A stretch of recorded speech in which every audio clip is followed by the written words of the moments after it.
checks and the like, and I'll be with you properly in about 2 minutes.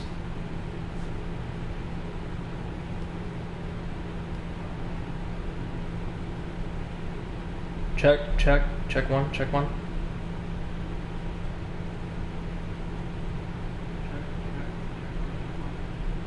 Excellent, we'll get right with it in a couple minutes then. Thank you guys so much for your patience. If you're watching this VOD, today's stream is starting a bit late due to me running, well, just behind. Isn't it amazing how even in quarantine, you can be behind schedule?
Alright folks, we are finally ready to get underway this evening, so hello and welcome back to another stream on the Overanalyst channel, whether you're checking us out live on twitch.tv or via video on demand on our YouTube channel. I'd like to thank you so much for deigning to spend a little bit of time with us this evening.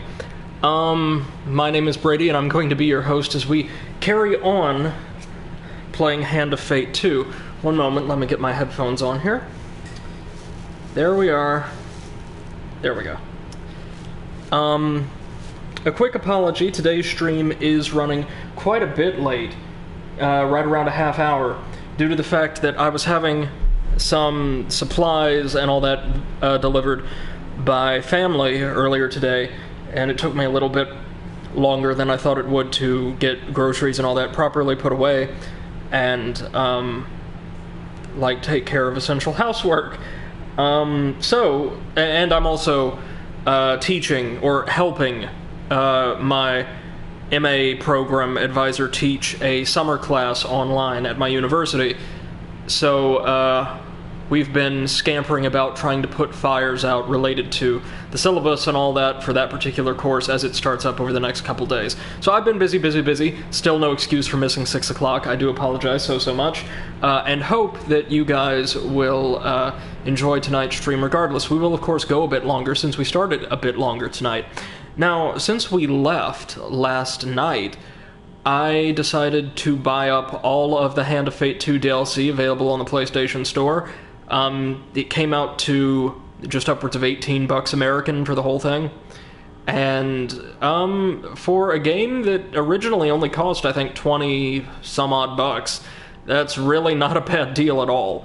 Especially considering what you're getting, which I'm going to show you really quickly here at the start. We're going to go through the little DLC menu they have to see exactly what we've got to play with here. First things first, one of the more expensive items, there were two like $7 quote-unquote adventure packs, and this was one of them. Outlands and Outsiders. Be wary, adventurer. The wastes are a terrible, unforgiving place. We can find a map maker challenge, so one of those two little additional campaigns in the adventures tab of the campaign map. And we can also find our new companion for this little chapter, Hubie the Orphan, one of these goblins, in a Borrow Burrow encounter. We've also found probably the the DLC I'm going to be getting the most enjoyment out of, The Servant and the Beast, the other $7 expansion. Step forward, adventurer, into a story of intrigue, blood, and shadows. Find the Servant challenge in the Adventurers tab. So that's our other new little side quest campaign. And as you can see, we've got, I believe that adorable little creature on the left is a new companion. Right then. Let's see what else we have. We got a lot of stuff. This cost maybe $3 or $4, I think. The Cold Hearth campaign, or quest line that we saw alluded to last night with, I think like the Trouble at Iron Peak quest or something like that. A Cold Hearth. Of all the allies you earned, there was no ballad more tragic than the tale of cruel Keturah. So we unlock the elderly gunner companion that we ran into last night, as well as her own unique quest line. Very interesting stuff. We see that right here, the Turmoil in Iron Peak encounters, and, a series of crossbow artifacts that we can find and equip. Take aim at the city of Iron Peak, home of industry, excitement, and death. As well as the Poisoner enemy, I assume, representing the Prince of Poison in her quest line, added to the Greed faction deck. This was totally free. We unlocked a series of brand new, facial customization options, as well as, it says one new encounter. Alright, that's something. Now, the Servant and the Beast comes with quite a lot of interesting stuff. This realm is but one spoke of the wheel, most will live and die knowing one. But some may travel through the spokes at their whim. Meaning we unlock that new bonus companion, Velis the Shadow, and his quest line, as well as a whole bunch of new stuff sprinkled about throughout the game. So we've got that new optional challenge campaign, we've got all sorts of new encounters and things, as well as what I'm most excited for, a brand new enemy faction, the Veil of Shadow. For 1,000 years, they've lurked in their kingdom beyond the shadows. Now they come to slake their unquenchable thirst for blood. And, they look kind of interesting, don't they? Some kind of demon cultist critters that are based off of Velis's face there, kind of disarmingly adorable under the hoods. This is interesting. This is something I just downloaded, I suppose, this evening. Totally free. New tokens and cards to unlock from existing shields and armor, and just little tweaks to combat. That's interesting. The Outlands and Outsiders campaign comes with the Mapmaker challenge, Hubie the Goblin Orphan as a companion, and his quest line. Everything you'd expect, as well as, interestingly enough, the Goblins as an enemy faction, as the Mischief deck. Where goblins march, mischief and mayhem follow. Can you defeat the gibbering horde? I'm fairly certain we can. If we can take the bloodthirsty northern barbarians and the well-ordered and disciplined legions of the Empire, we should be able to handle goblins that are usually played for laughs. We've unlocked Endless Mode, as well as a bunch of new blessings and curses. A number of new shards that we can find on our cards. And guys, probably the companion I'm most interested in, we have to unlock much later in the quest line. We have been able to unlock the dealer himself as a companion, without a quest line, but ostensibly with the extremely powerful moveset we saw at the end of Hand of Fate 1, as well as a series of customization cards for, I believe, him and ourselves. I'm going to be using him just... MC2M, hey, how's it going, man? I'm sorry we're a little late starting tonight. Got sidetracked with work and storing supplies. But we got all the DLC, and I am absolutely psyched to unlock Valenos the Dealer as a companion. I probably won't use anybody else from that point on. Real quick, since you seem to be our resident expert, we unlocked these two bonus campaigns for the Shadow and Goblin enemy factions, the little adventure campaigns. When would you say would be the best time to tackle those? Probably mid to early late game? Like, maybe after we're just slightly over halfway through the tarot.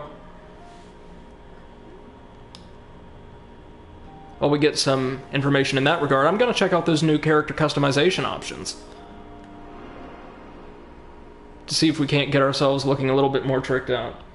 Mr. Fiddlescross, hey, how's it going, man? You say immediately.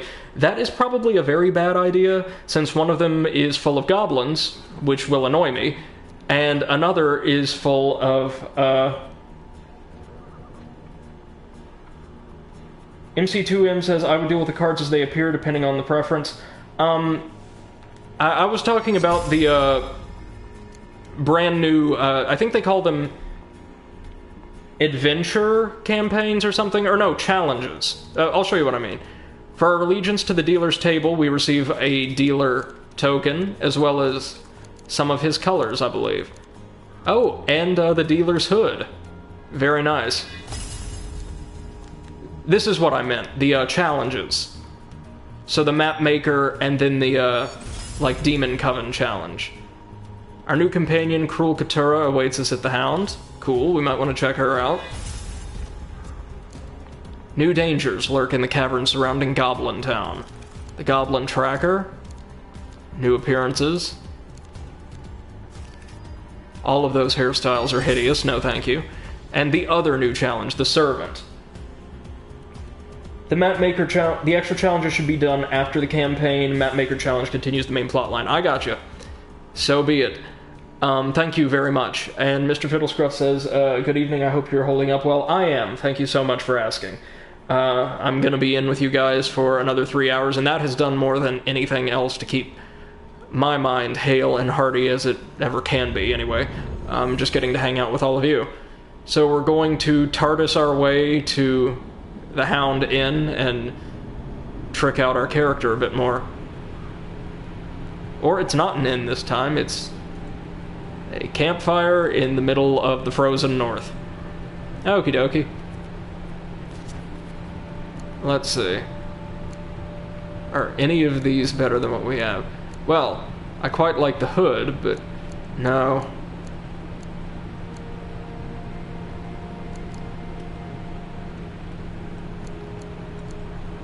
Let's just stick with what we've got there. And we received... Oh, that's so cool, a little dealer brooch. You know, I think I still prefer our Pharaoh deck, though. Or our little... Sorry, Pharaoh deck. Listen to me. Pharaoh amulet. Yeah, I think I may prefer everything that we already had, although it's nice to get those extra options. Really, what that DLC was for was to give us access to the dealer, whom I cannot wait to unlock. But if he's associated with the world, it'll be a bit later on in the campaign. I mean, understandably, they wouldn't want to give us someone that powerful right out of the box.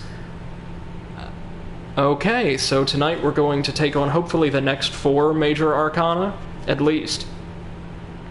Beginning with the Emperor. One game now, but a score, each with its own nuance and delicate approach. Okay, this one I actually remember quite well and very, very fondly. Thieves have stolen a relic from the Emperor's palace. The Empire are looking to hire adventurers to help recover this and other items. So if I'm thinking of the correct challenge, this one is going to consist of a single layer of it's basically a massive grid of cards. And hidden throughout this grid are various special encounters, usually related to getting gold and other treasures absconded away with by the Greed faction back for the Empire. And MC2M says correct. Yeah, this is the one I'm thinking of. And ultimately you have to track down a specific relic that has been stolen, and I think if you're doing this properly, you want to find all of the other treasures and encounters you can before you track down the, like, ringleader of this group of thieves and retrieve the central artifact. But the time for action is now. Let's see. They want us to use Kolbjorn. We are not doing that, because instead I want to keep using Malaclips at least until we complete his personal quest line, which I don't think we're too far away from doing. Provided we don't get all of the worst rolls possible, one after the other. Let's see. Yeah, they say pack lots of food. The road ahead may be long, ensure you have enough food to avoid starvation. That's fine. The wilds are a lawless land and perfect hiding place for thieves on the run. Come prepared. And we'll want map reveal cards to help us find our way. Let's see.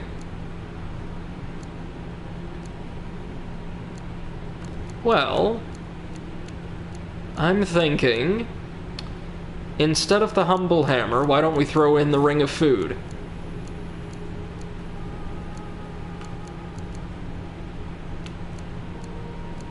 And instead of the shield, why not Pretha's ire? Because let me tell you folks something. Even if it's substandard for the faction you're fighting, a platinum card is definitely going to... but it still has the high fame requirement. Well, worst case scenario, we can sell it. But a platinum card is always going to be very useful in one way or another if you can get your hands on it. Let's see. Frontier Barbet is a decent choice too. Okay. So why don't we put that in place of... Eat less with the Valiant Aegis, that's important. In place of the Bastion of Purification. There we go.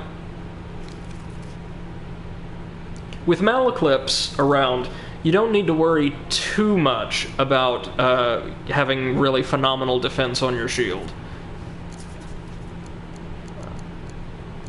So we have Cruel Katura, the Watchtower, which is going to be useful here. The Peasant Son, Cartographer, that's all good. The Gnomes again. Arm Wrestling, I think we'll keep all them. We don't necessarily need that. Or that. We'll throw in Mal's new quest, and... all the shrine can give you is life. I did not know that. I thought it could bless you as well.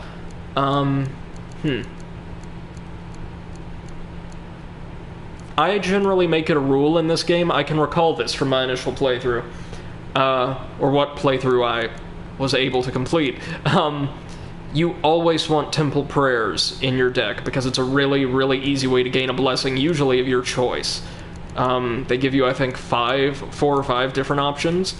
And that's honestly about as good as a frequent encounter can get in this game. Let's see.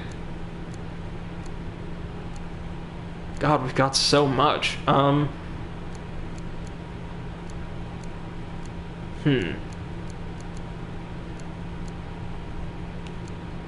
1, 2, 3, 4, 5.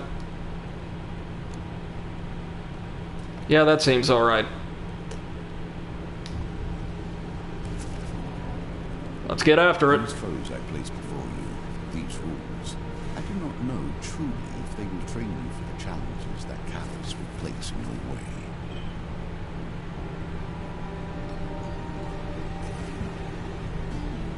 Of course, we know how this part of the story ends. The Emperor is merely the face on the throne. Behind him, the usurper pulls the strings. The one who sits upon the throne of life and death has a great influence upon the world. Their very soul permeates the lands and fills the hearts of the people. The shrill voice of the town crier rings out across the market square. The Emperor himself seeks Adventurers Guild members. Urgent expedition, vital to the safety of the Empire. You spot a crowd of travelers, weighed down with weapons and tools lingering nearby. The Empire is offering a reward just to set off on the expedition, even more if we make it back. That's how desperate they are for help. So, we get our little stipend right off the bat at the Royal Palace. Not ask for much, but in the end, they take everything. On arriving at the gates of the Royal Palace, an armed escort leads you directly to the Emperor's chambers. The Emperor remains still and silent as his chief council lays out the expedition. Few relics from the last stage still endure in this world. We had one in this very room until last night. She gestures to an empty pedestal. Not only must you reclaim the stolen symbol of our power, we ask that you gather its 3 sibling relics. Let's ask who stole. The evidence suggests a thief. Really now? A thief stole the missing artifact. Imagine the amount of deductive reasoning needed to determine that. I tell you what, these Empire guys, they got this whole governance thing figured out. They seized on a weak spot in our guard schedule. There are many treasures in the palace. It is curious that this is all they stole. An ornate pillow sits atop a stone pillar. In the dust, you make out the shape of a jagged blade. It was a ceremonial sword. It sat for decades under our protection. We're not protecting it, you understand. We're protecting those who would try to possess it. The blade is cursed. Its venom strikes both wielder and foe in equal measure. All right. Hold, adventurer. It took skilled and dangerous thieves to steal the artifact. We need to ensure you'll be safe out there. See our training officer on the way out. A keen eye will notice that themes repeat themselves. Events too. The wheel never turns.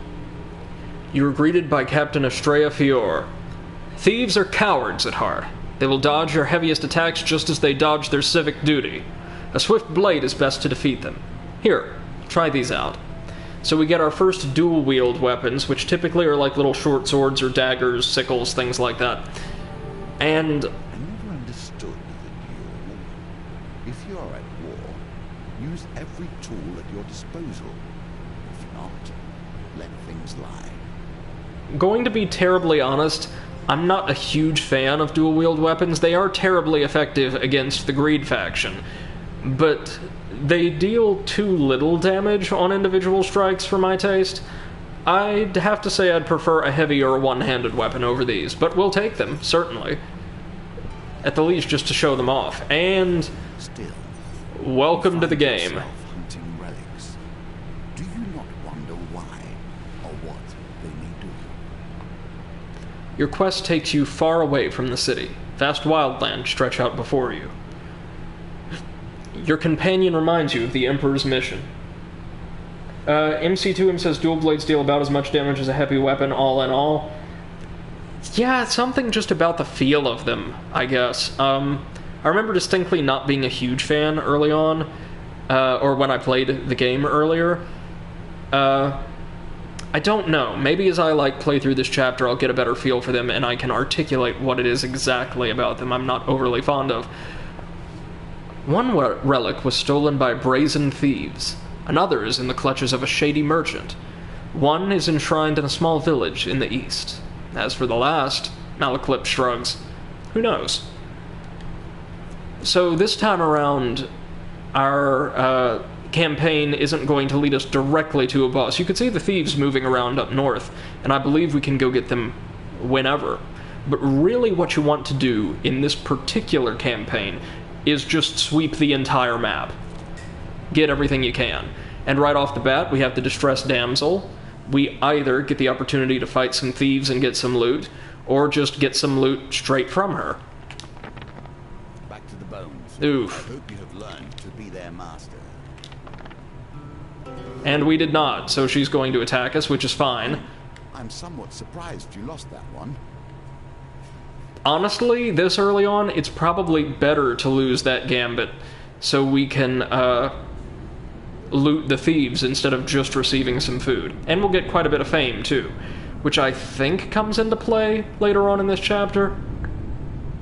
So we get our Cutthroat's blades, presumably the same knives that the thugs use.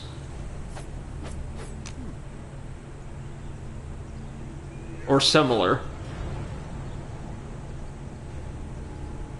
A lovely pair of fine blades, fit for the finest gentleman. Well sharpened, well cared for, and deadly. Alright. Let's give them our all, starting with the anarchist. Ooh.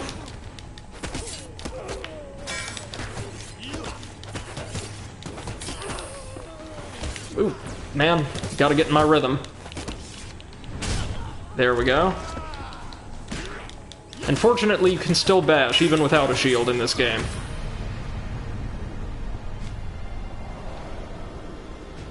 That's them down. Let's see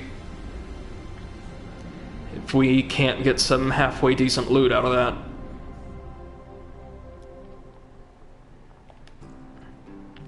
Oh dear. Hey, we got that at least, yeah. Well done. You continue to impress. And we get some food. Quite a bit of it, too. That'll be helpful. And as you can see, the merchant and I believe the thieves are moving around the map while the village is stationary. Inattention leads to disaster. The treacherous wilds. Every inch of the wilderness is peaceful. A little bit of mastery and I'll be mowing the enemies down with the dual blades before long. Here's hoping. Yeah, fingers crossed. While traveling or traversing a dangerous cliff face, you slip and lose your footing. Though relatively unharmed, the same cannot be said for the pack of traveler's rations that broke your fall. Yeah. We lost one food. There's a few cards like that, the treacherous wilds, in this map that will just afflict you with various ill fortunes. Usually not that severe, but unpleasant. Like that. Lost more food.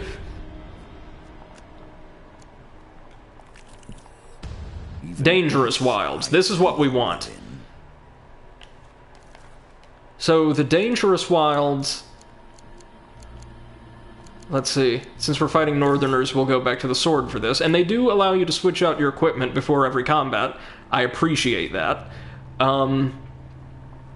The dangerous wild cards are the ones we want, because those are random combat encounters that can give us loot. Treacherous wilds we would ideally like to avoid.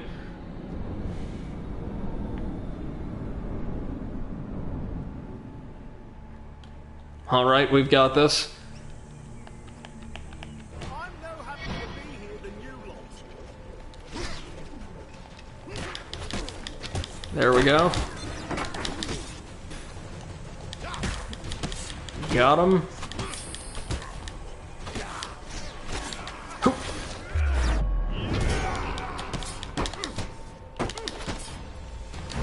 And yeah, Mal fights with exactly the basic mage attack from the first game, only it deals even less damage from him, I believe.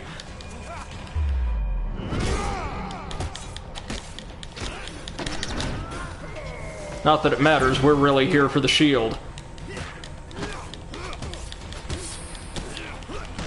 Yeah, we know how to do barbarians. That's what I like to see. MC2M says we cannot switch equipment during ambushes. Okay. Still, in the first game, I don't believe you could switch equipment before an encounter, usually at all. It's nice being able to do so at least some of the time here. Equipment. Thank you very much. Frontier Barbet. After every encounter with a Gambit, we reveal one random encounter card on this level, so that's helpful. Yeah, we definitely want this. Hardly elegant, but possibly effective. And a restoration of our life. I'm going to avoid going to the village itself for now. We want quite a bit of gold before we go to meet the merchant.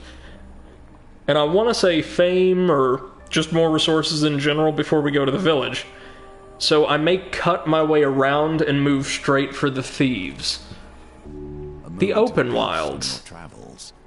Savor it. Just nice and calm. I'll take it. The treacherous wilds. And they took more food from us. This is why they cautioned us to have a lot of food here. That's more like it. The Empire and some thieves, so I guess like deserters or something. Let's see. Yep, there we go. And the Frontier Barbet does what with these guys? Increases the stun duration of our bashes against Empire soldiers. Okay.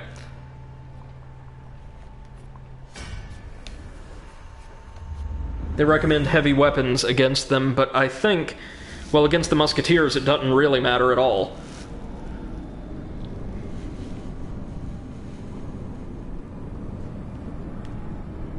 Let's get right to it.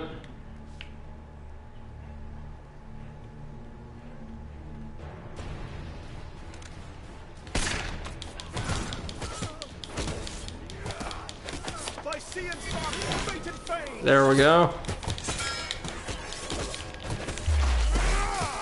That got him. Ooh. Okay, so I do like the special attack for the cutthroat blades. I will say that. That's pretty legit.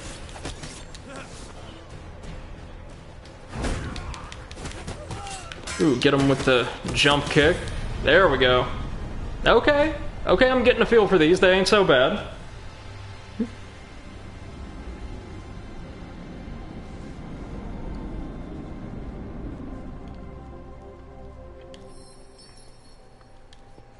More fame, more equipment.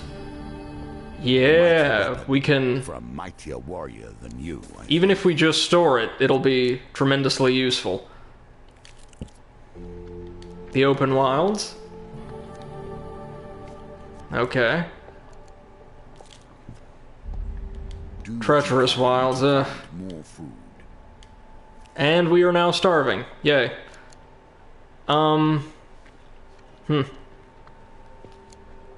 So I'm gonna try to take it straight to the thieves, even though we're gonna suffer a little starvation damage. Now. Every fresh encounter will And that time we ingest some poisonous berries. Says camp time. Normally, yes, but we just found some thieves. The thieves' erratic movement crosses right into your path. You catch them frantically loading the relic onto a horse and cart. Just hold them off for a couple minutes while we ready the horses. So we're gonna be on a timer, just like we were in the Imperial Fort for Mal's quest. But this time, since we have a weapon that's powerful against these guys, and there's not, honestly, too many of them, we should be able to manage this in time. Operant term being should. I hope this works. You and me both, pal.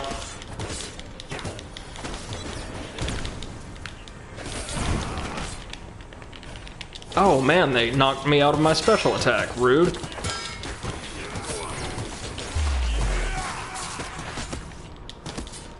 Yeah, we got this. Look at how much damage those ripostes do.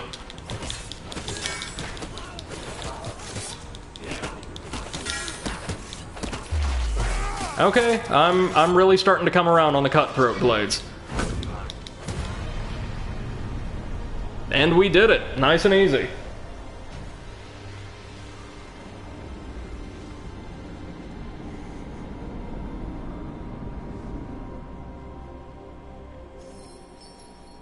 After clearing out the thieves' camp, you quickly locate the relic.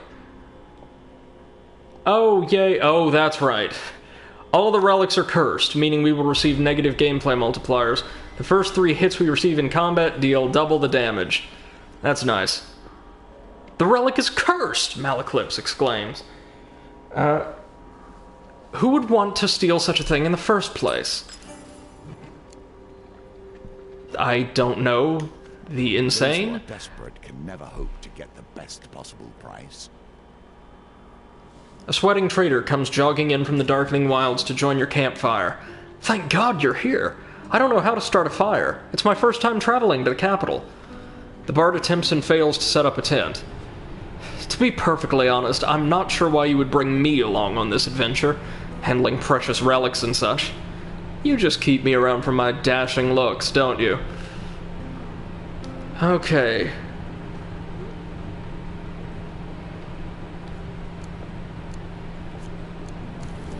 I'll go ahead and buy some food. I'll buy all the food he's offering.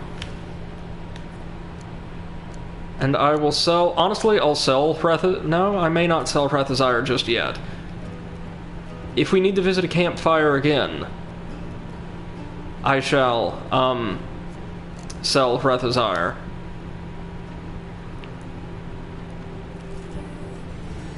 The Watchtower. These lands, perhaps. On the edge of the Empire, far from the capital, sits a lonely watchtower.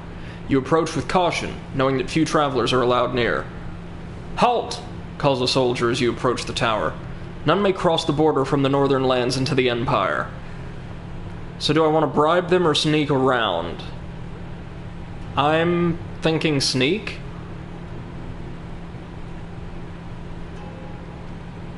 Like, is sneaking a dice gambit here? Offer gold, you would say? Okay. Soldiers are desperate. For only a few coins... Oh, they'll let me survey the land. Okay, just 4 coins. I'll take it. You look to the east and west. Okay. North and south. Oh, that's perfect. and continue our journey with the shard being added. Right on. Good call, as always. Just in case we need or want more fame, I'm going to go trigger the Dangerous Wilds over here. And then head to the village.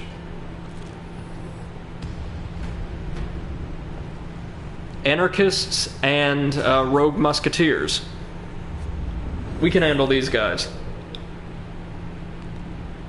The only downside to fighting musketeers or mini-ranged enemies with dual-wield weapons, it appears, is you can't reflect or even block their projectiles. Against melee enemies, though, it seems to work quite well.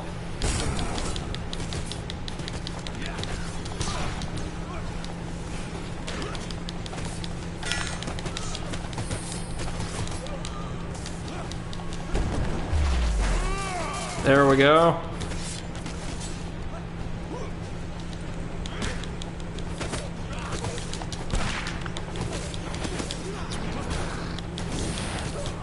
Yeah, on their own, these kind of ranged elites can't do a whole lot against us. So we lucked out. For once.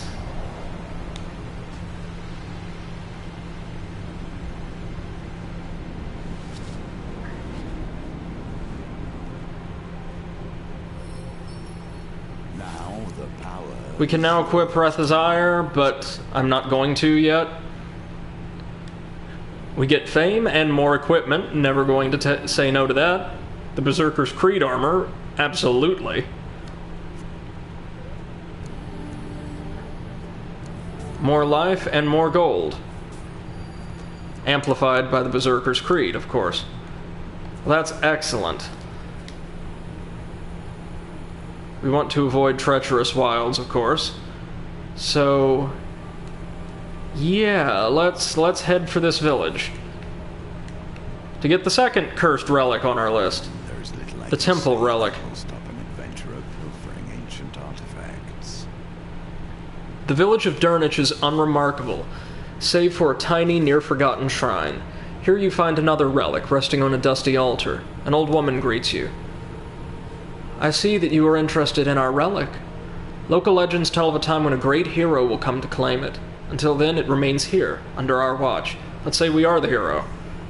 The woman examines you for a moment before falling to our knees in prayer. You have arrived, just as foretold, our savior. Here, take some cursed shit. It looks like some kind of knockoff bargain bin version of the dragon ring that gives us another new curse.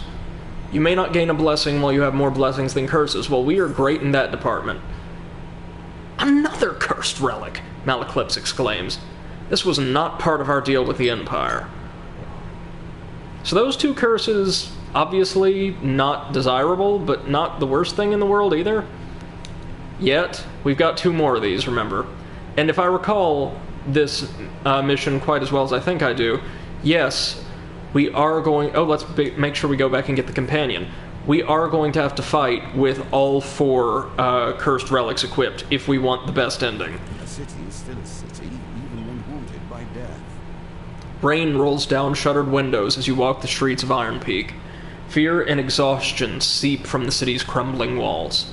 You'd pass through the deserted city gates alongside a ragtag band of fortune seekers, each one looking to claim the head of Aculeus, the Prince of Poisons, and the source of Iron Peak's mass murders. You, however, seek an altogether different target, the bounty hunter of legend, Cruel Keturah. You are building a rebellion, and the woman who took down the Winter Triplets would be a welcome addition. MC2M says, if I recall correctly, all the equipment shown is the dragon equipment from the first game. Oh great, so now we get all of the dragon relics together, when, you know, they're cursed and don't provide us any real benefits instead of breaking the game over their knee. Iron Peak at the Hound Inn. Through dubious channels, Malaclips had ascertained the hunter's last known whereabouts. It's a pointless quest, Coinslave. Cruel Keturah does not understand the concept of friendship. If you're very lucky, perhaps she'll merely shoot you in the foot. A weary innkeep serves pints to rowdy mercenaries and a few exhausted city guards. We'll ask about her first.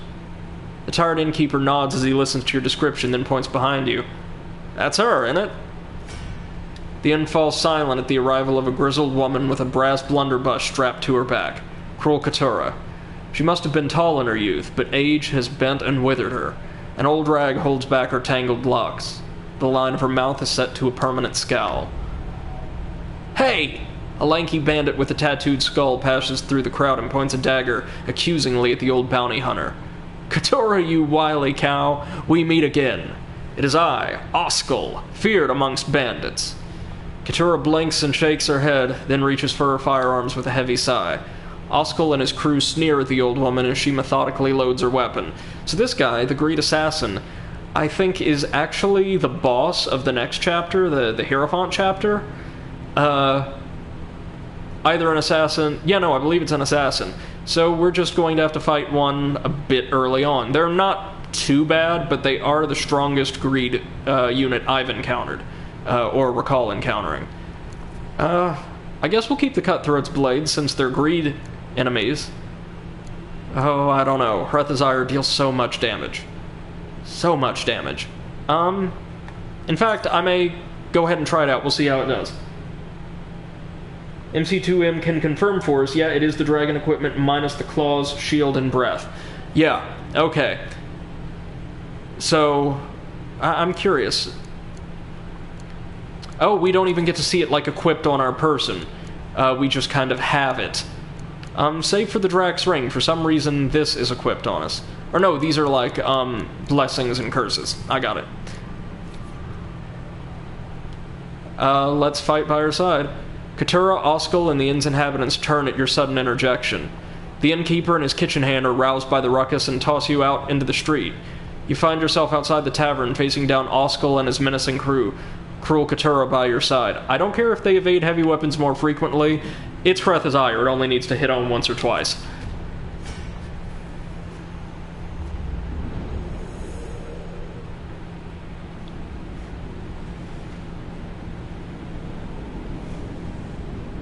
And you can't hardly dodge if you're stunned, now can you? These guys might take a little bit of getting reacclimated to. Yeah, there we go. Oskel the Thin, one of Cruel Katura's many enemies. Assassins perform quick, heavy, so like unblockable attacks. Evade or perish. Alright, 1 second, gonna take a drink.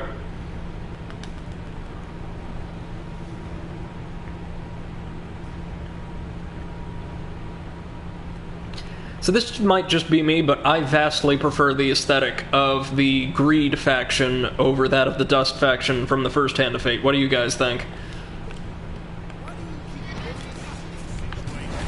Time to die.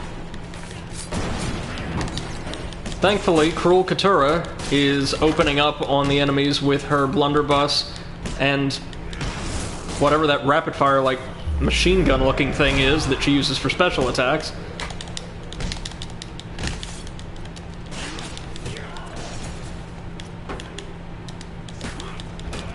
So when you're using a heavy weapon on the thieves, I will say you definitely want to stun them before you make any attacks. Ooh! What a finishing blow, eh? Jesus! Glitched out. Mr. Fiddlescruff says, love the corn farmer hat. So do I. Remember, those guys are ostensibly the elite. So, like... These guys do have a nicer and kind of darker aesthetic. They do. And I would actually attribute that more than anything else to this game having, I think, a much higher crowd-funded budget and having a bit more aesthetic polish to it overall. Combat feels a bit more impactful and visceral. A lot of the factions that are similar or actually do recur, I think, have vastly improved aesthetic design and presentation. I also really prefer these guys. The old woman spits blood onto the cobbled street. Yeah, you will do. Oh, and Mr. Fiddlescruffs, I don't think you caught it this evening. Or no, you may have. I'm sorry. Caught it at the very beginning of the stream. But apparently, at some point, a couple streams down the road, we're going to get to unlock the dealer himself as a companion. And given how difficult he was to take down in the first game, I'm really looking forward to that. But for now, I think we'll work with her. The Prince of Poison is no ordinary quarry. I'll lead us to him, and you will fight by my side. She raises her hand for you to shake. I know why you sought me out. I follow no flag, but if, at the end of this, I should find Aculeus dead at my feet, I'll spend my remaining breaths on your little rebellion. So that's another companion down. MC2M says characters look a bit bright, but that's probably a console versus PC thing. Yeah, I'm certain there could be some graphical option I could tweak that might make things look a bit better in that regard, but other than that, it looks vastly improved over the first game, I think. And Mr. Fiddlescruff says, I hope the dealer's literally just a giant pair of arms smashing up the board for me again. Hopefully not. He is actually on our side this time. So we're gonna take one more step towards, the dangerous wilds again. And then try to, set up camp and buy some food. Hey, it's the open wilds.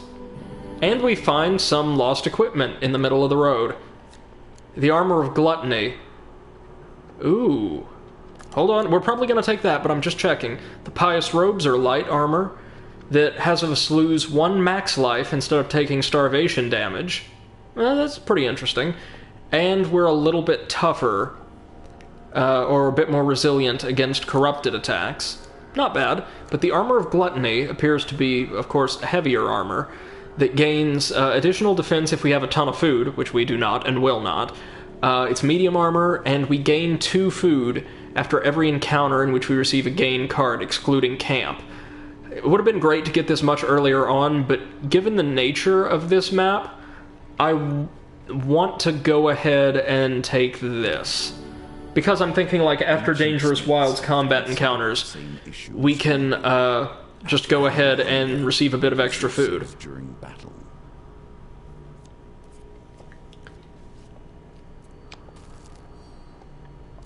And since we just received it as a gain card, we then, well, receive it. Let's see.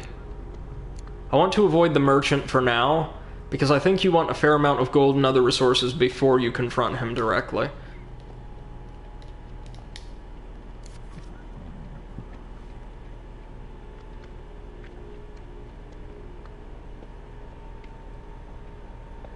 Oh, dude, MC2M says I went to something like 300 food on endless mode, partly with the armor of gluttony earlier. Burn that food real fast. On healing, I would assume, like cooking. But damn, man, that's insane. Great work. What's this? The Empire has purged so many of the fantastic creatures from its lands, and yet they leave the gnomes. Mr. Fiddlescruffs, you weren't here for this one last night, and I feel this is something that those of you sharing that account would particularly enjoy. This is a unique boss fight, possibly. We could just trade with them, but we could also fight them. You trespass on gnomish grounds. Oh no, we've got to fight them first.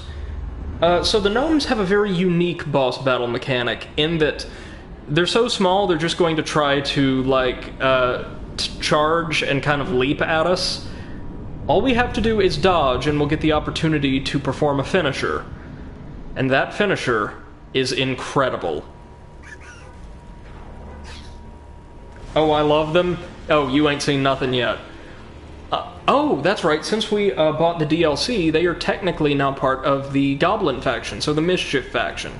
Fiercely territorial, trespass in gnomish lands and face the consequences. Pesky, persistent, and impossible to hit, gnomes cause snare. Evade to avoid, or struggle to break free. That shouldn't be a huge issue, but just no gnome hats? No, but just trust me when I say you're going to love the way we deal with the gnomes. That all of them together act as one boss. Just wait and see.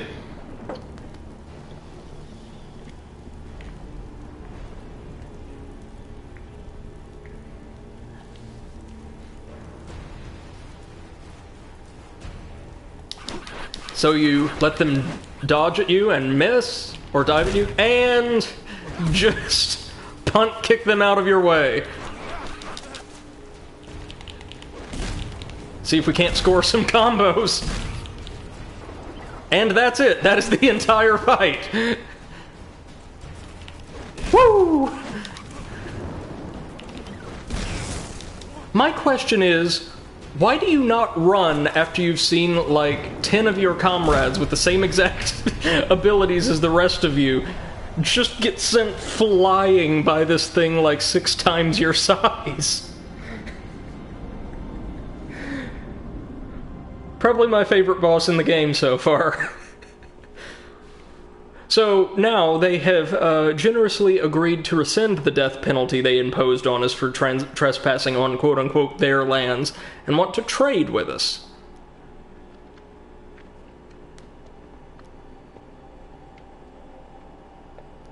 So let's see.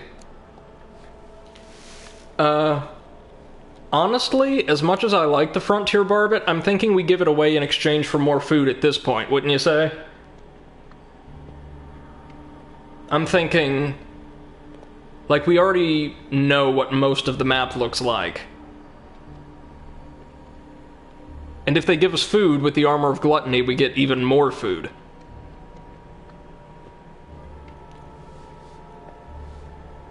Cutthroat's Blades, maybe? Well, how do I get the token here? Do I need to give them X amount of materials over a certain number of visits?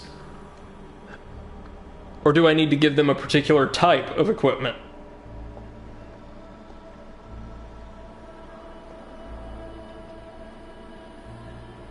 Or even do I need to give them everything they ask for in one go? So 2 weapons, a helmet, and some armor. Want you to spoil it? No, hold on. I'm gonna see what we can do here. My first inclination is to give away the helmet. Just because I don't need it anymore. Yeah, I'm gonna do that for now. I'm fairly certain this won't do it, but it'll give us the resources we need. There you go, you little nightmares.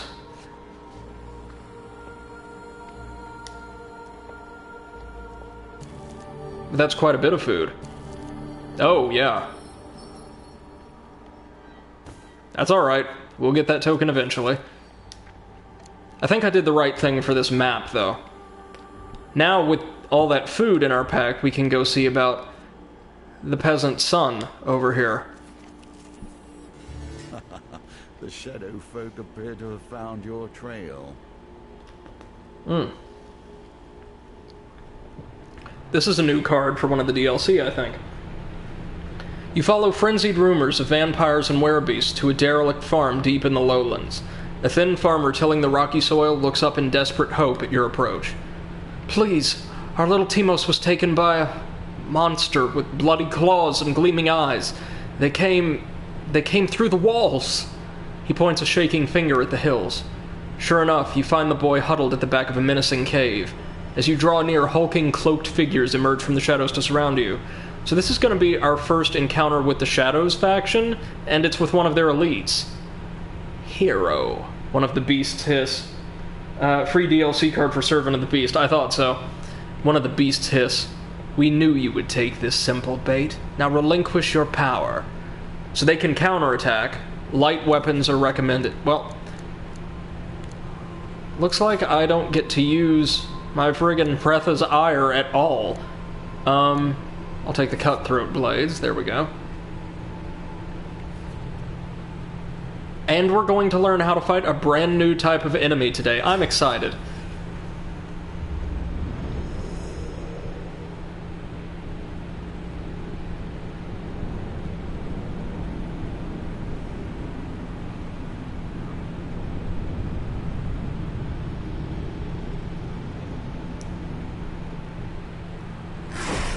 Oh, look at this beauty. It's adorable. It's like they went with a traditional vampire, like, in terms of clothing, aesthetic, and all of that, but they went for something considerably more animalistic, almost like, like the Kirk Langstrom man-bat thing. I adore it.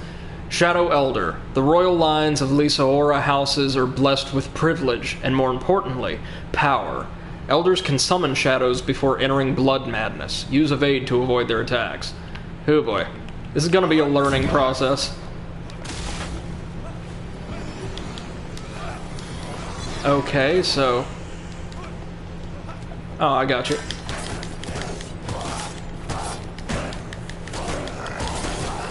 Okay, it's not the worst thing in the world.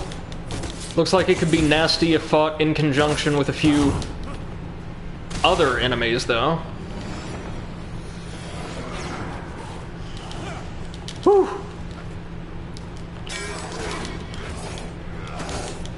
God almighty, you have to dodge that thing. Got it! Or rather, it exploded, but you know what? Let's just call it a win and leave. Oh, I think I'm gonna like these guys a lot. If you notice, too, it, like, shed its powdered wig and cloak when it went into a rage, when it also gained, I think, the unblockable attacks. Weeping, the peasant falls to embrace his son. Thank the gods, Timos! Thank the gods! The small family gathers a dusty bundle of what they can in gratitude. Max health, I'll take it. A little bit of gold, which will be very, very useful. And more food, thanks to the Armor of Gluttony.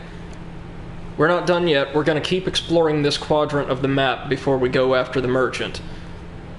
Trust me, there's a reason. Hey, it's the arm wrestling competition. It doesn't matter if we win or lose, so might as well give it our best. Your opponent in the third round is Paralee the Brass Hag. She touts herself as a fearsome pirate, but needs the money from this competition to get herself a boat.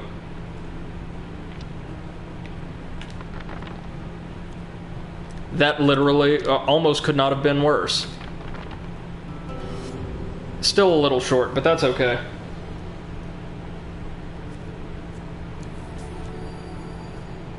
We get some coin anyway, so it's well worth our time. And of course, with coin comes food. MC2M says there's a reason why their clothes vanish when stunned, like a plot-relevant reason. I'm guessing it's some kind of glamour, or part of a glamour. They're like trying to blend in, or at least don some of the accoutrements of mortal society, and that illusion kind of fades when they're properly agitated. Dangerous wilds, hell yeah. It's the Blight, which means finally, it's time to break the hammer out of storage and put it to some productive use. There's anarchists here too, but they can't dodge our attacks, I believe, like the rest of the thieves can, or at least not efficiently. So we can have some fun here.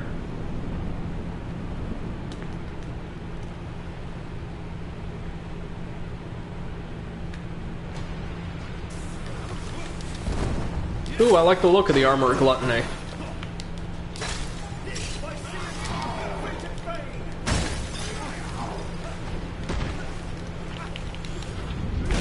That was easy. One to go. And down. That's how you do it.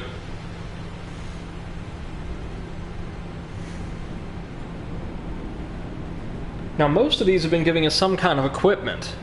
I don't mind if this one doesn't, though. Oh, a blessing! Wow. Swift Justice. Deal... Oh, it's a transient blessing, so deal additional damage in the next combat, then discard that card. Okay, and a map reveal card. So we found the Temple Prayers, the Stolen Ones, and the Cartographer.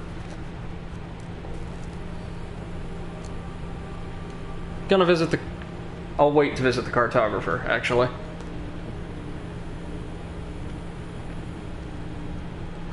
Oh boy.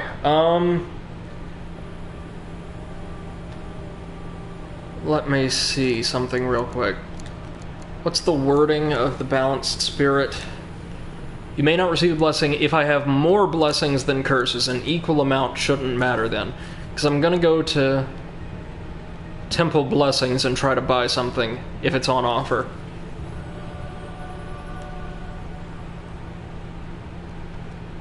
And it is not. That's an interesting one. Receive food after every dice gambit. Yeah, it's better than nothing.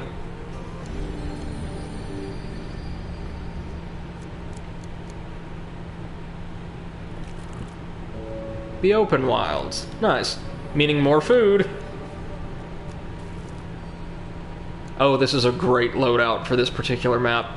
Okay, kids, eyes front. I'm gonna need a lot of help with these chance games, because last time we rolled about every single bad card we could and had an impossible challenge set before us to fight off like 4 units of Imperial soldiers in less than a minute. So it's the same exact thing. We start off having to fight just 3 legionaries and some musketeers. Alright, what do we got? I'm thinking 2, maybe? 2 or 3?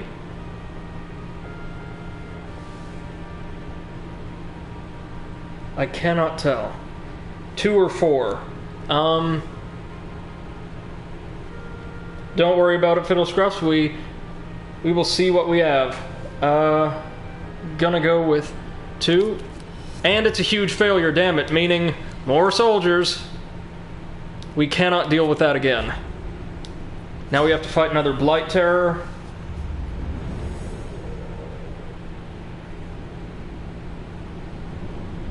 This is the easy part.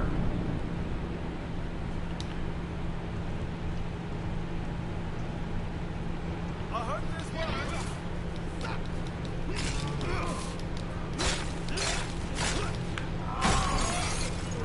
Breath of Ire just smashes right through that armor.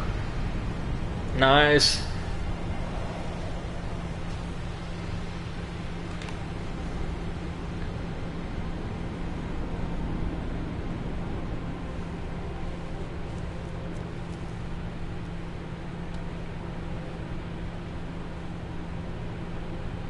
Alright, let's find a way out. Okay, let's see what we got. Okay, it was the one on top. That was our huge success. It looked like 1, maybe? 1 or 2?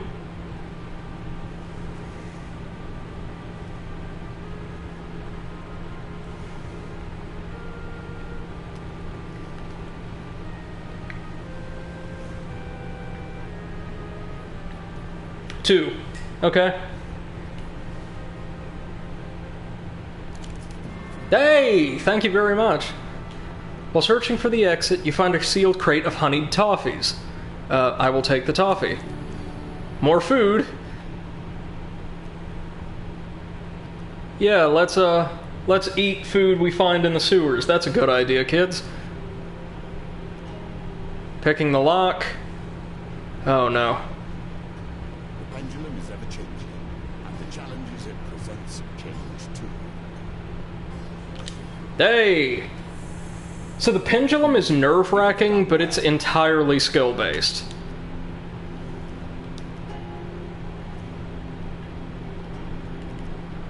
Let's try doing Mal's blood magic.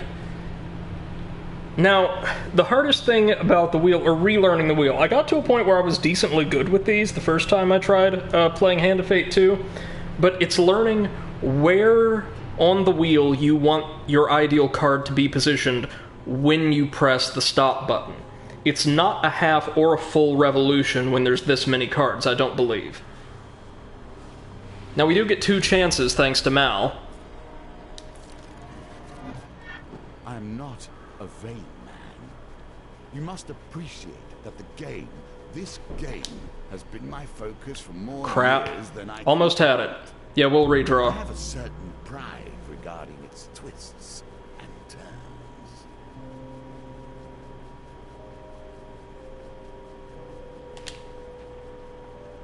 Are you kidding me? Okay, so we're gonna have to fight all of them by ourselves again, but we almost had it. Almost had it. Perhaps you should have taken your time. Now, this many I think we can take all on our own. I'm just gonna have to get used to the feel of the wheel gambit again, and we'll get it.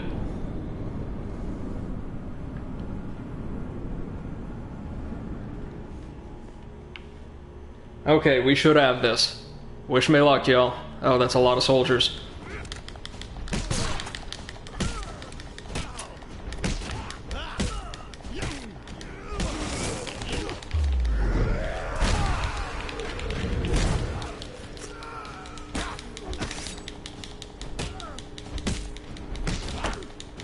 There we go.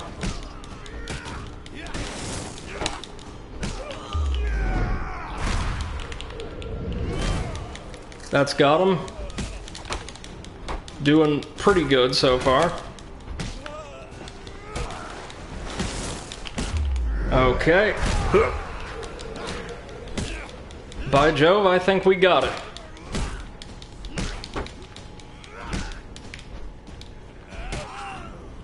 And thank you, Ire. Despite my terrible luck at chance games, we have won. I will say this, having watched a couple people play a couple episodes each of the original Hand of Fate over the past couple days, I will say I don't feel anywhere near as bad about my luck or my skill with the chance games, because apparently nobody can get these suckers down. Not bad, all told, Malaclip states anticlimactically. I'll go fetch our little bundles of joy, shall I?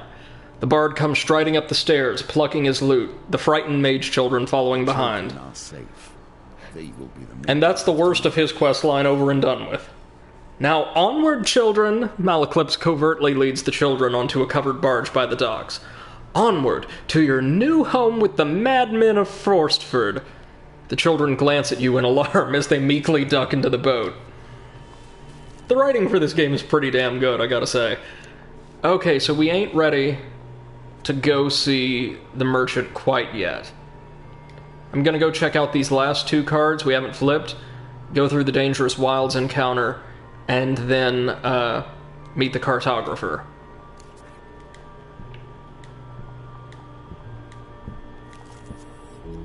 Hey, it's the old maiden. Lovely. We'll, ask for gold. No amount of gold will satisfy a mortal, but if that is what you wish. Her ancient voice falters on the words, as if long unused. Gold and food. Oh, yeah. Huh. Now, I forget. I vaguely recall the cartographer has obviously something to do with the map. Do we want a fully revealed floor map before we talk to him, or no? Because if so, this is going to be kind of a pain. Yes, we do. Okay. So I'm telling you what.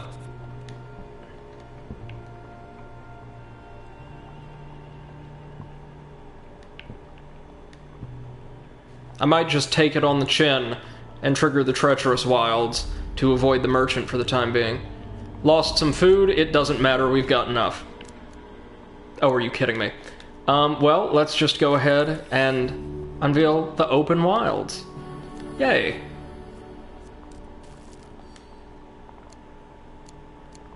And I'm gonna do this... Well, no, now that we've fully... Now, do we want, a map that is completely uncovered, like so? Or do we want a map on which we have visited every single tile? Like, would it count if I've, say, uncovered these two cards but have not actually triggered them yet? Since this is based off of cartography, I would imagine the former. Just uncovered is good. Alright, then we are good to go. I actually do kind of remember this one. Exploration. We have many lands to discover, you and I. Oh, and folks, this is the best map to uncover this card on. I will question your skills. A traveling cartographer in the process of making the first full map of the Empire wishes to pay you gold for information on areas you have seen in your recent travels. I need not know every stream or stone that lies from here to the capital. I'm sure whatever knowledge you can provide will be of some worth. Since we've revealed 27 encounters, we could get 54 gold. I'll take it. The cartographer listens intently as you relate what you can remember of the neighboring areas. 54 gold? He is thoroughly impressed with the knowledge he has gained from your travels. And we get the token. along with more food. Gonna go fight through the dangerous wilds just because I kind of like the combat in this game. And, well, no, you know what? Typically I would use a one-handed weapon, but we don't have a great one right now, and Hretha's Ire is just so strong, there's not much point in using anything else. I need more than 20 gold from the cartographer for the token. Oh, so there is literally not a better chapter, I think, in the entire game for that particular encounter than this one, right? Because, I mean, the entire table is just covered in cards. Alright. Just some ranged elites, nothing we can't handle. Ho!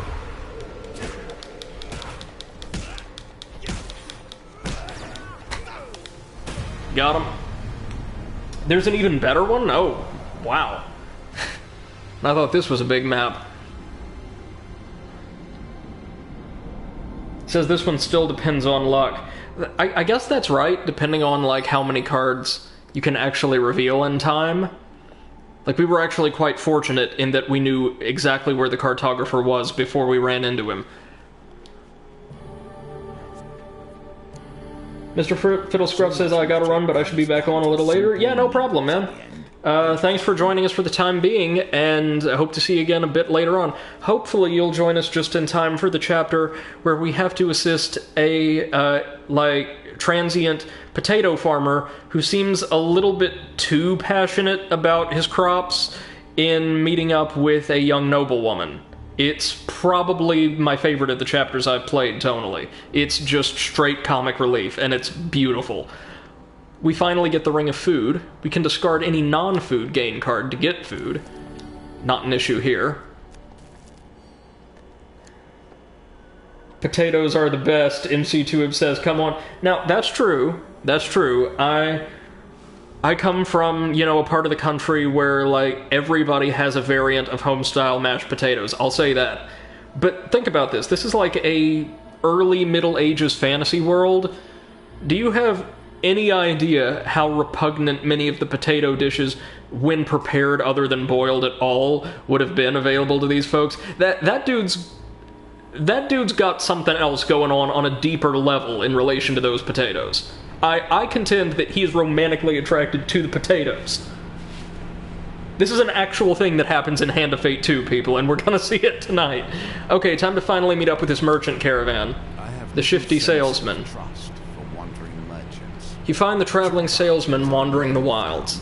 Those who are unwilling to wait around for their customers to test their wares. So, we can perform a gambit to try to get him to lower the price a little bit, and failing it, I believe he increases the price, not that it matters because we have so much gold, so that's what I'm going to go for. Make your best offer. If we win, the price will reduce by the total of the dice. The initial target's only 5, so we can definitely get a discount. Gambler's Banquet. 12. There you go. So now, instead of costing 40, it costs 28. Which is nice, but we might want to do that again. Let's see. The target's 12. We'll think about it. I'm gonna go ahead and buy it. I just wanted to show you guys that we could do that. What I really appreciate about the dice gambits in particular is it seems they're constructed with the most wiggle room in terms of what is an acceptable quote-unquote success score and what would constitute a failure.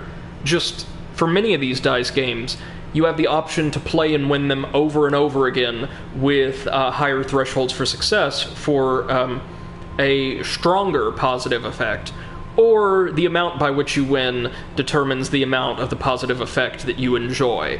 So I do kind of appreciate that. It's not so much a pass-fail like many of the other games. We'll buy the relic. I've only ever seen this much coin in my dreams. The merchant seems pleased with the sale. And we got a cursed piece of crap, the cursed helm of Ogaga. Or Ogaku, rather. I was trying to read it off the card, which is bent a little bit on the edge. Love all the detail they put into constructing these cards, too. Looks absolutely beautiful and like something you would see in a very well-used tabletop role-playing game, right? What do we got? Coward's Audacity. The first enemy to hit us in combat causes 25% additional damage the remainder of the combat. That'll be fine. Another accursed relic? Malaclips grumbles. I swear, if... Before he can finish, the relics start to vibrate and hum, then glow with an eerie, unnatural light. Oh, the Mage's Tower. Your eye is drawn to a similar glow, emanating in response from a distant tower. Do you think they're trying to tell us something? Malaclips smirks. Let's get moving. Time to meet up with yet another old friend, ladies and gents. At the Mage's Tower. To ask yourself how these threads connect. Were you simply a patsy for the Empire, or did you hope to be something greater?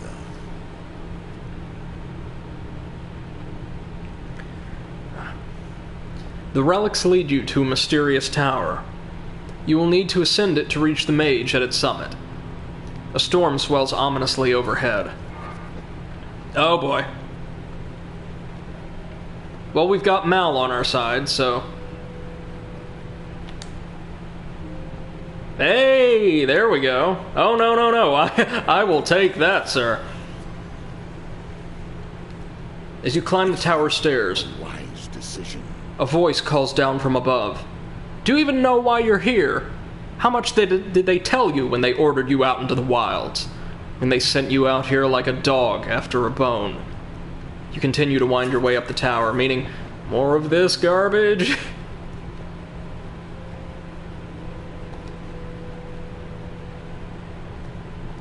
You guys can see how this entire encounter is going to play out now, yeah? It's a series of these, with us slowly picking the success cards out.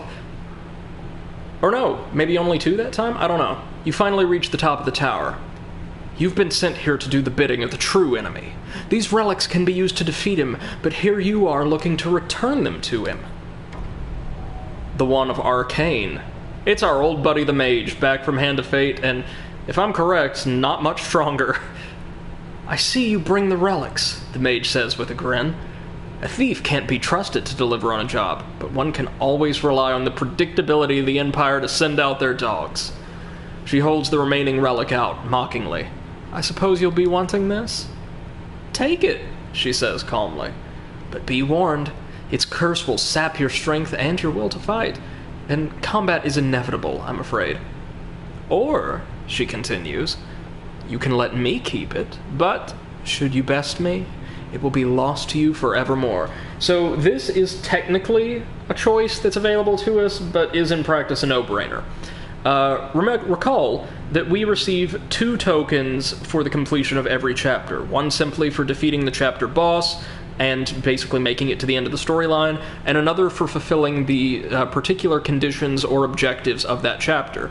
In this case, delivering all of the relics safely to the Emperor and his chief council.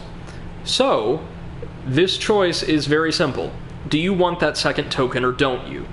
We take the cursed sword, we have to fight a fairly simple boss with near full health and resources for it, or we turn it down. Makeup or apprentice. Cultivate focus. Hey. I'm trying to explain the game to the people. Like all 2 or 3 of them who are watching, and maybe another 5 on YouTube. It takes a little bit of time there, bud. But, point taken, we are going to take the relic and take the curse, and fight her that way.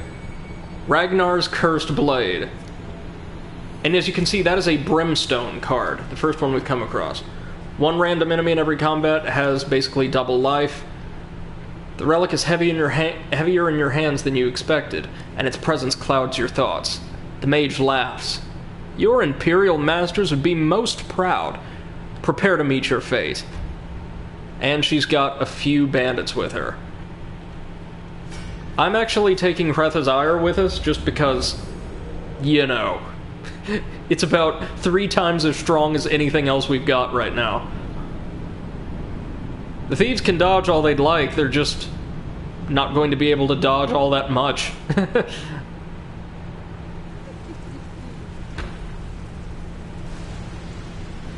Relic Thief Mage. This mage went to extraordinary lengths to gather these relics. Mages shoot projectiles from a distance. Use evade to avoid their attacks. Yep, and that's about all you need to know about mages in this game.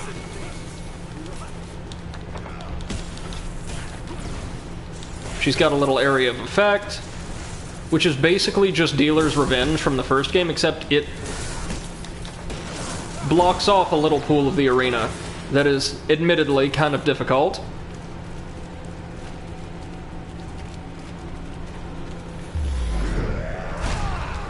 There we go. Her moveset, I think, is a little bit more versatile than that of the mages in the first game, and certainly more useful. Instead, poor Mal inherited much of their moveset. Okay, that double health thing is gonna be kind of annoying, I think. But, even so, she doesn't have just a ton of health. And that'll do it.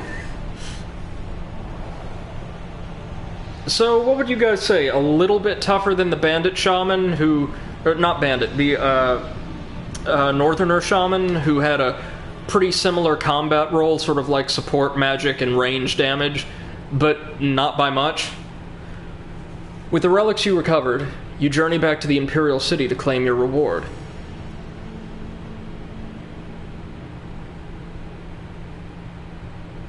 MC2M says, I was reading something about the Emperor, and yes, the game plan for what I looked up. Keep the Emperor quest, getting all the relics, in mind for future. Will do. Thanks for pointing that out. Captain Estrella meets you at the city gates. I'll take you straight to the Chief Council. She'll be eager to examine what you've brought back. On the walk to the palace, you explain that you've safely recovered all the relics. This may be a rare day when the Council will smile, Estrella says. You can see her trying to catch the words as they've come out. My apologies. This is indeed another glorious day for the Empire. The Chief Council looks over the relics you've returned. You've done well. We shall keep these relics safe, lest they fall into less learned hands. Brilliant, and we got quite a few tokens out of that one, gang. Every part of this tale is a part of your history, a part of the reasons that bring you here. MC2M says, I would say the mage is in between support and danger. Yeah, that seems right. And the shaman, it seemed, was almost exclusively support. She had a couple very weak attacks. Let's see what we have here. For completing the Emperor's expedition, we have the Empire Contacts, which has a shard, the Palace Armory, Exploring the Wilds, a winding trail, and the Deadly Forest Brimstone card. Now, Brimstone cards are the polar opposite of those Platinum cards like Freth's Ire or the Altar. They invariably do horrible, horrible things to us, but subjecting ourselves to them and triumphing in their challenges will usually give us really, really impressive rewards from their tokens. We also unlock the Gambler's Jewel, the Lord's Diadem, so the Mage Mask, essentially, Billy Clubs, which are quite a bit better than the Cutthroat Blades in most cases, I want to say, and the Mercenary Garb. And for befriending the Empire, our supplies have been added to with a pair of Brigand Blades. For safely recovering all the relics, we received, oh, this beautiful, exquisite blade. Can't wait to see that in action. And the Man of the World. And look at all these tokens we just picked up. For impressing Cruel Katura at the Hound, we've unlocked Iron Peak Ballistics and her companion card. She's really good in combat, so as soon as we finish Mal's companion questline, I may want to swap him out for her. MC2M says Platinum is easy with good rewards, and Brimstone is difficult with excellent rewards, or superb rewards. Yeah, that's kind of how I remember it. For rescuing the Mage Children, we get the Madmen. For greatly helping the Cartographer with his map, we unlock, oh, a duel. Definitely putting that in the deck. The Briar Folk have taken root in the Endless Adventures. So the Wild Hunt as like an endless campaign, I believe. Endless Adventures is now available from the challenge map. The Goblins are now present. And the Shadows. Oh, the Shadow Games. Goblin Favors, Drunken Hero, and Blood for the Beast. Right on, we've unlocked so much. Granted, a lot of it was from DLC, but I'll just keep telling myself that I've really done something special. I'm gonna go down to Endless just to check out what we unlocked. I guess it's just a number of game modes you can play with different factions as the principal enemies. We'll be right back, folks, when we take on what I distinctly remember as being my least favorite chapter of those I played before making it about halfway through on my first time with this game. Be right back in about 5 minutes. Don't go anywhere.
Alright, we're back in what was probably well under 5 minutes, but I got a new drink and a snack, and that's about all I need. Okay, so tonight, next on the chopping block is going to be the Hierophant, and I definitely remember this chapter. Now, compared to what we just went through, it should be relatively short. In fact, both of these next two should. This one has a really cool central conceit, but if I'm remembering correctly, it's extremely heavy on chance games. Like, unlike a lot of the chapters we've just made our way through, your odds of success with the chapter's optional objective, like for, you know, quote-unquote true completion, is directly tied to how well you do in a series of rather difficult chance games. I shouldn't say difficult, they're the standard chance games, but there's a lot of them. That said, let's see what we have here. Every game, even this game we play, is a shadow of the great game. The game of life and death. Once I was its master, but now another sits upon that throne. I will teach you everything I can in this game, that you might have the strength to master the great game in time. So, the Hierophant. Discover which assassin seeks to kill Father Galfrey. Remuneration. Information comes at a cost, so we're going to want a lot of gold.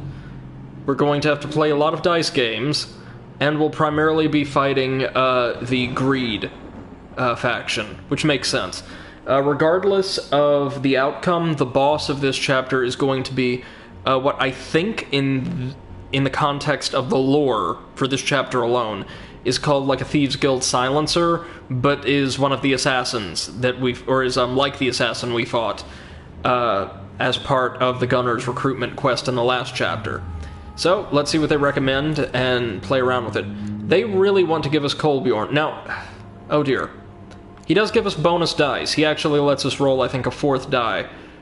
And for that alone, it actually may be worth taking our barbarian buddy along just for this chapter, than carrying on with Maleclipse's until we complete his companion quest. To be fair, even though I've abstained from using him a couple times, Torbjorn is really good. He doesn't provide us with a shield, which is kind of a shame, but he's a very fast and powerful fighter.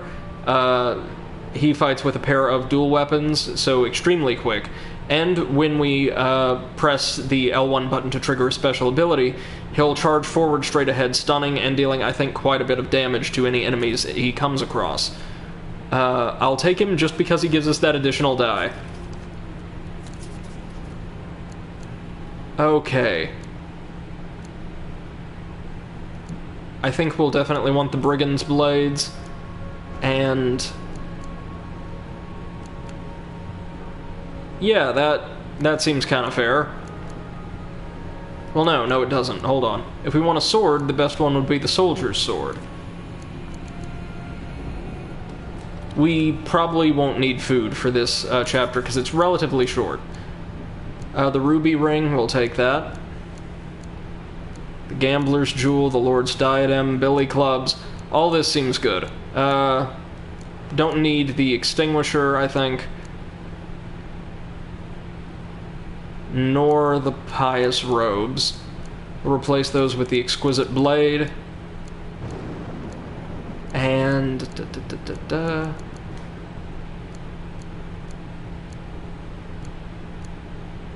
I'm thinking Prethazar. I'm thinking of things that could ideally sell for a fair amount if we acquire them. Because, trust me, we're gonna need a lot of gold in this one. She can give us gold, that's good. The Elder's Gift we'll keep. Fork in the Road, we'll keep that. The Burning Building, sure. The Cartographer, maybe not. The Duel we'll keep.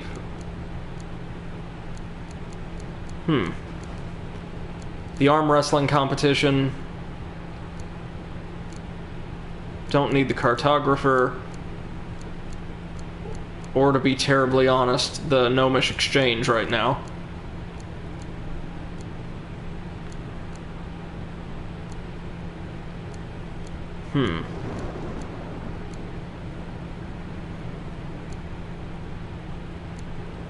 Gain gold with the Pauper Plague.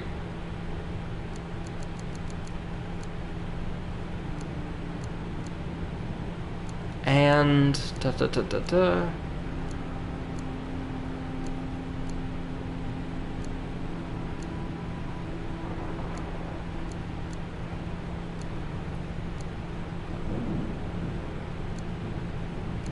we'll go ahead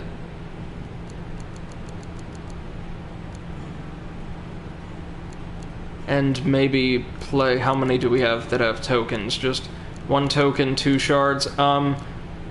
We'll play the Winter Solstice. How's that look? Decent opportunities to earn gold, I think. Well, we don't need Fork in the Road. How about the Winding Trail? That's usually an ambush, I think, that comes along with the opportunity of earning gold. This look like a pretty good setup? I think it's halfway decent.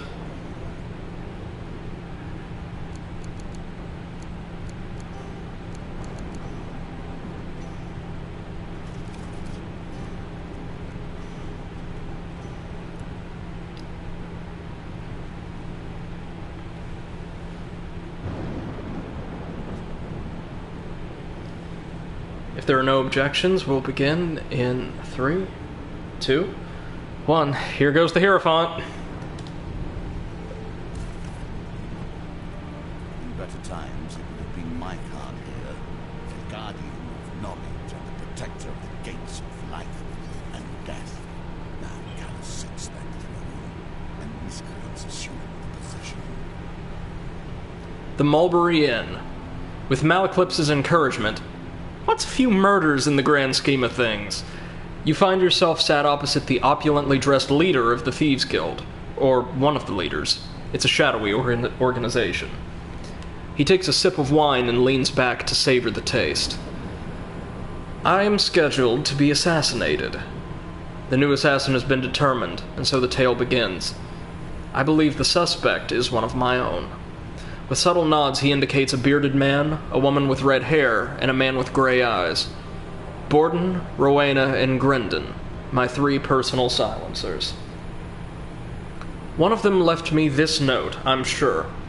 When the red candle's flame burns out, on his last evening at the Mulberry Inn, the false priest will have his sins appeased. He points out the red candle upon the fireplace. The assassin favors theatrics over secrecy, it seems. Find the assassin for me. To do that, you'll likely need gold. Thieves will tell you anything for gold. We'll ask who he is exactly. I am known as Father Galfrey, though it's not my true name, of course. I keep track of accounts in this region. We'll ask about the assassin. A note was left for me at this inn, and it's the same thing. Okay. Ask about the, lieutenants in turn. And this is how we get the clues. There are 19 clues to gather over the course of this chapter, and a whole lot of them are going to be tied to dice and card games. I hope you're ready. Borden is the eldest in my employ. A simple, nervous kind of man. I highly doubt that he would have the heart nor the finesse to assassinate me, unless he's hidden his true nature all this time. So Borden has worked for Father Galfrey for a long time. I'd say you'd have to pour a few meads into him if you want him to talk, so he'll spill more truth when he's drunk. Ask about Rowena. Rowena has been one of my silencers for as long as I've been in this position, and that is a very long time indeed. So she's worked for him for a long time as well. I asked that she infiltrate the 3rd Legion of the Imperial Army and eliminate the captain. She did so, of course, as efficient as anything. So she was in the 3rd Legion. I suspect that she is only truly loyal to gold, but she is quite a valuable asset to the guild, so it would be a shame if she intends to assassinate me. Galfrey said that Rowena will always tell the truth for money. And finally, Grendon. I know very little of Grendon. I hired him in the last town, a skilled killer, so he's worked for him a short time as opposed to the other 2. He's prone to making the most preposterous claims, many of which are untrue. I'd be wary of his exaggerations even if he isn't the assassin, and especially when he's had too much wine. So he makes wild accusations when he's drunk. We probably shouldn't listen to him too intently then. So we'll retire for the night. And with that, he waves you away and you retire to bed wondering how Malaclipse talked you into this. Our first encounter is the general store. I don't think we want to spend gold on anything. Is there anything we want to sell, though?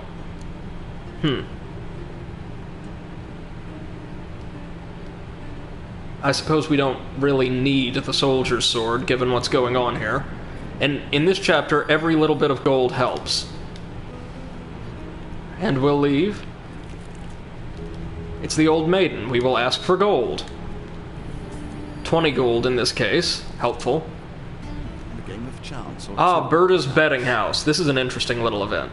Beside a busy Empire road, you spy a ramshackle stall whereupon a few ramshackle people are seated on stools, rolling dice.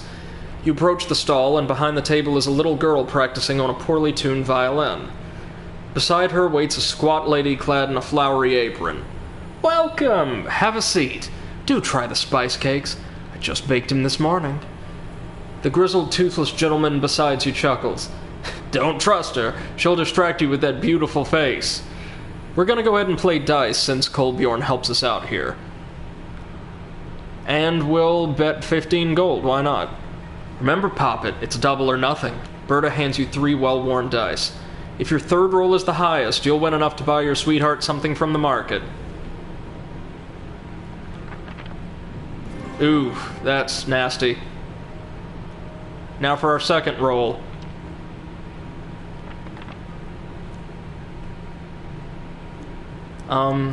We'll re-roll these.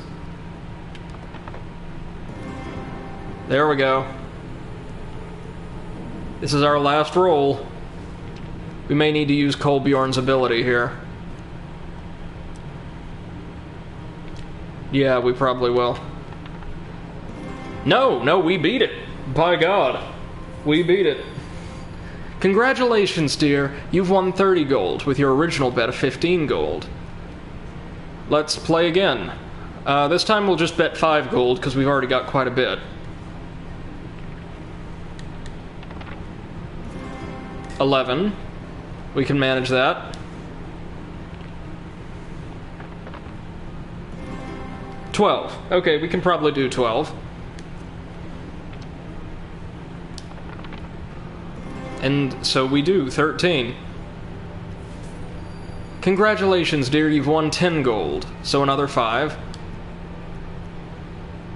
I'm tempted. I'm tempted to just bet 15 again. To be clear, Kolbjorn can help us. So yeah, let's go for it. This could be a bad idea. Could not. Oh, that's very bad. Yeah, 17. We've probably lost that. Try to fail the second dice roll on this challenge. Oh, I would if it wouldn't have already given me a 17 out the gate. No, we are not using Kolbjorn. You can always try again. Here we go. If you survive, of course.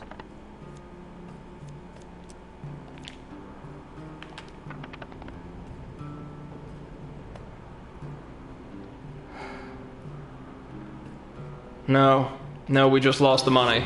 That's a shame. But we won quite a bit. So no big deal.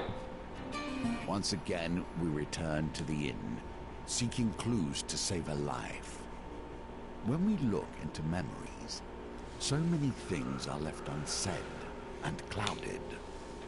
Why this? MC2M says, time to go to sleep. Good luck with the stream and this chapter. Thank you very much, man. This is probably, as I said, my least favorite chapter in the game, but I think we can tough it out. Have a good night. I know it's very, very early in your time zone, so try to get some sleep, and I wish you the very best of days tomorrow. Thanks for stopping by, and for your help, as always. Ask why an underling would want to kill Father Galfrey. We all covet gold. That's why we're in this business, no? If somebody has paid a high price for my head, then there is little I can do. He considers his wine for a moment. I'd imagine the assassin is more inclined towards lying. If you can root out the liar, you'll uncover the assassin, too. Galfrey said the assassin will always lie, regardless of their personality. So fundamentally, this is a very simple game of logic, right? We have X amount of statements regarding the assassins, or not the assassin, well, yes, the assassins, but the silencers that Father Galfrey gave us at the beginning of the chapter.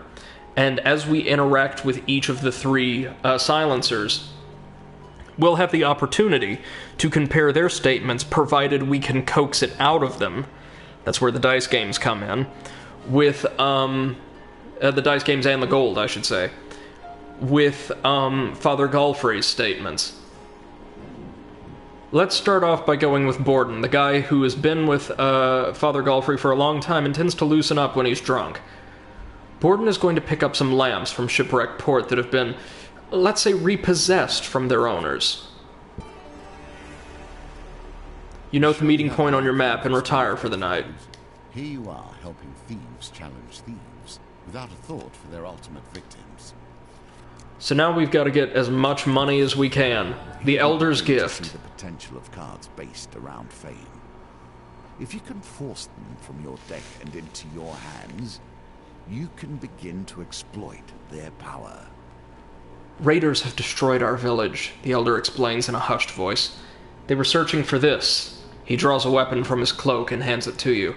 So it's inevitably going to be Freth's since it's the only platinum equipment card we have. Faith in your powers. We can sell this. Oh, and we get fame just for picking it up. That's great. You may not have the will to yet bear this gift, but in time I trust you will come to find its truth, he continues. May this weapon bring you better fortunes than it did our people, and may their sacrifice be your gain. Very kind. Oh, we ran out of food.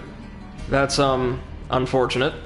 Let's set up camp real quick. Take this chance to review the clues you have learned so far. We'll, sell Freth's for 26, hey. And buy 3 food for 15 of that.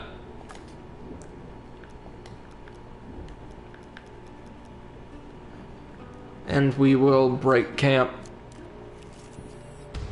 Goblins. With a snap, you feel something being yanked off your person. You've been ambushed. You turn to see a few goblins running away, giggling and pointing at you. Oh, it's the, looks like the Clip of Mischief? With no time to check what was stolen, you rush after the thieving devils. Defeat the goblins before they blow their horn and escape.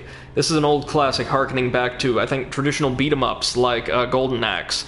Where, yeah, little goblins have absconded with our treasure and we have to beat it out of them before they can flee. Some highwaymen emerge from the bushes to protect the goblins. The Thieves Guild.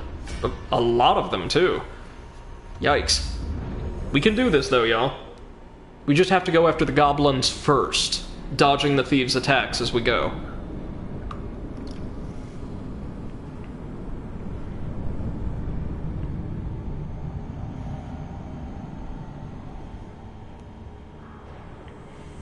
Oh, check this dude out. He can definitely handle the thieves for us. Kolbjorn. His family lost, his clan turned against him. Kolbjorn has traveled south in search of meaning. When activated, Kolbjorn performs a charge attack that causes stun and may knock down weakened enemies. Stay close to charge his ability faster. Well, that's great.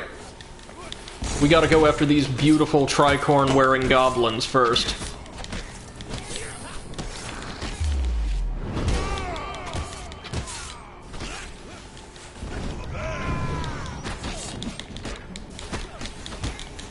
We've got a pretty generous time limit on taking the goblins down.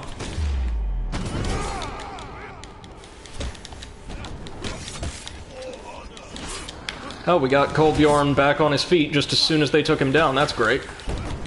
I do appreciate that they give us health bars for our allies and any really relevant enemies. Oh, please tell me I don't have to beat the thieves as well in order to make the time limit.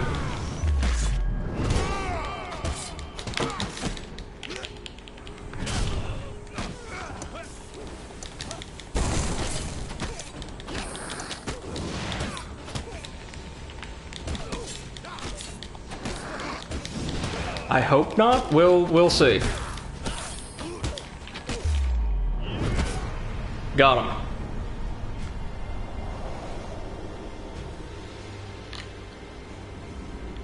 I really like the design of the goblins for this game. They're kind of squat and almost Muppet-esque.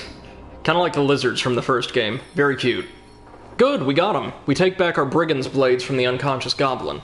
As soon as you do, with a sputter, the goblin in question awakes and flips away from you. Giggling, it escapes into the forest. So goblins are colluding with the Thieves Guild now? Hey, I wouldn't judge. In the first game, the living dead colluded with the Thieves Guild all the time.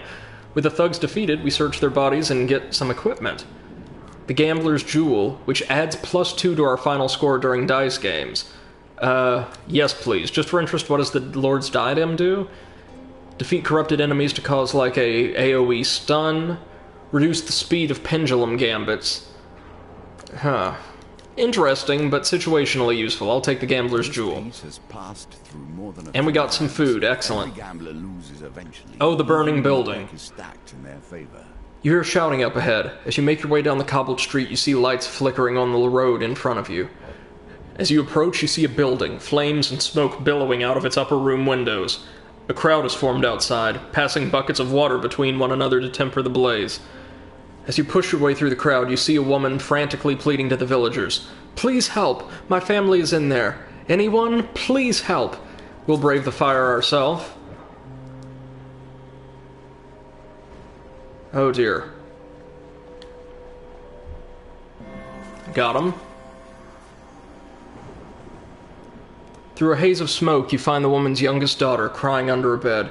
You coax her out, scoop her up, and carry her out of the blaze. A villager rushes to your aid. Thank you, brave adventurer, I can take it from here. But be warned, the building is not safe, it'll soon collapse.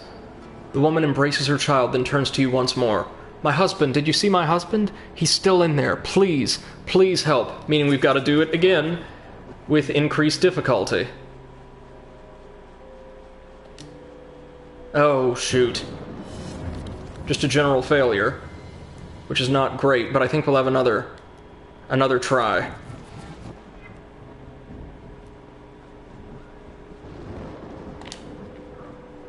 Yes.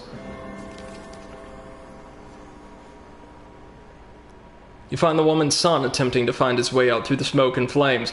I guess we just totally forgot about him. Grabbing his hand, you lead him back through the building to safety. A villager rushes to your aid. And we got one more try for the husband. This one's got to be dead on, guys, and I don't know that we can get it. I often have difficulty with this one.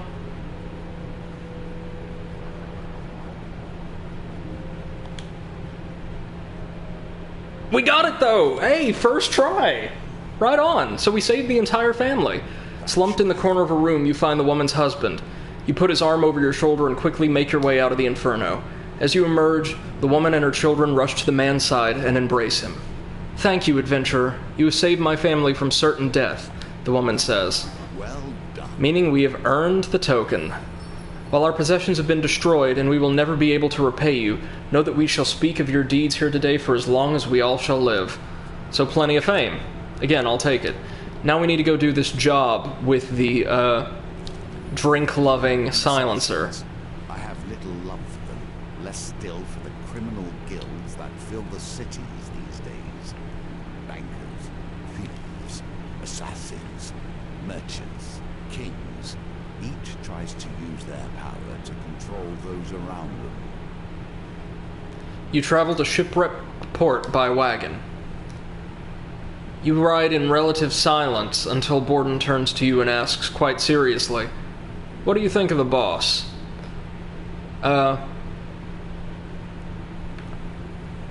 I'll tell him that I'm proud to be working under such a great man, since he seems to be like the quote-unquote loyal one. Borden smiles when he hears your answer. He trusts you a little more.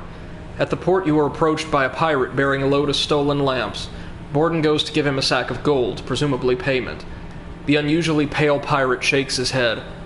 No. He pulls out a rusty bucket and his sword. I want blood. Theirs. He looks at you expectantly, as if you shouldn't protest. Yeah, you can take some of my life. 15 max life. That's 5 max life. Okay, we lost a ton of max health. That's great, but Borden trusts us more. That's the more important thing, I'm gonna keep telling myself. Seriously, the boss of this chapter written too tough, it's just one of the straw hat, like quote-unquote corn farmer hat guys from before. So not too bad if we lose some max life. You retrieve the crates of stolen lamps and pile them onto the wagon before setting off. When you arrive at the drop-off point, Borden is seized with sudden emotion. I'm sorry I asked you to give blood. I'm a terrible person, aren't I? Attempt to comfort him. And yes, in Hand of Fate, even reassuring people is tied to a game of chance. But we got it. Excellent. Borden trusts us a little more yet. Borden wrings his hands as if he would very much like to leave. I should go. Let's ask him about his favorite food. Oh, blackberry tart, or maybe apple tart? Borden begins to sweat, seemingly from the pressure of the question. Ask about his past. I was a farmer before this. And his family? Borden perks up a little. Yes, I have a beautiful wife. It's difficult to see her, as I travel on jobs so often. Ask what he thinks of Father Galfrey. The boss always makes sure we get our cut. You can't ask for any better, really, in a guild of scoundrels like us. We'll bid him goodbye. And we received another clue from him. Very good. Back to the inn. You enter the Mulberry Inn and find Father Galfrey. I hope the job with Borden was fruitful today. You're not dead with a knife in your back, so I presume so. It would be prudent to review what my silencers have said when you have a quiet moment. Perhaps you'll catch a lie in the process. We'll talk about the goblin problem really quick. Goblins? From our guild? He scratches his chin in annoyance. Their loyalty to the guild is tenuous, at best. Here, take this. Thieves' Folly. Begins and ends with crime. This is pretty cool. This item will always be stolen by the goblins instead of anything more useful. Great, we'll take it.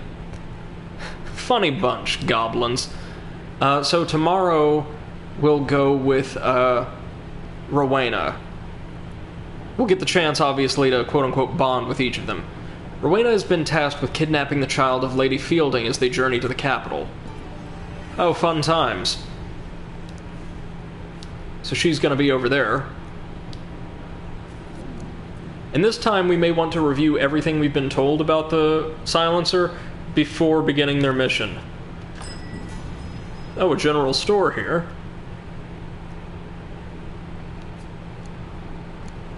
Somehow Fretha's ire found its way over here. The billy clubs are over here, and they're quite cool because they can knock down thieves, but... let's see. Right now, I'd say we want this. Leaves us with plenty of gold, while still making sure we have enough food to progress. The winter solstice. And a symbol of the deepest matters. You would do well to attend to the things that happen here. On the longest night of winter, the townsfolk of Steagall set up around a huge bonfire to celebrate the victory of light over darkness. The one night the Empire turns a blind eye to the outlawed use of magic. You join a group of peasants close to the fire. Taking a sip, the woman beside you offers you a goblet. You politely accept the pungent potion and take a quick swig. Warmth rushes through your body and you fall into a deep, hypnotic trance as you stare into the dancing flames. You wake to find yourself in a stable, nestled among a herd of cows. On your way out, you spot a few unconscious Empire guards huddled together outside the stable. So we need blessings to be able to complete that encounter. That's fair. Goblins, again. They've stolen the Goblin's Folly, but we still want to take them down. Oh, this time a Thieves Guild silencers around. So the Assassins and Silencers are in fact two different units. My bad. The Assassins are supposed to be more, like, kind of robust than the Silencers, though, so I wouldn't be too afraid of this guy. This is going to be the same unit type as our boss. It's kind of stylish in a weird, I want to steal from you, yet also be the most conspicuous person in the street look. Cut your throat or cut your purse, it makes no mind to them. Oh, and since we were ambushed, we're left with our crap sword. Again.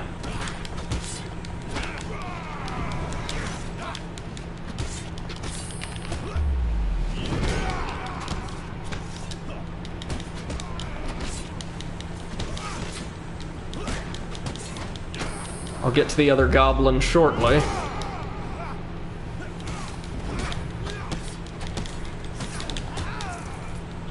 I don't know if it matters if you attack goblins with or without the sacks, like if only one of them carries your treasure or both of them do. Or rather, I should say you need to defeat both of them before getting your equipment back, but best to be thorough.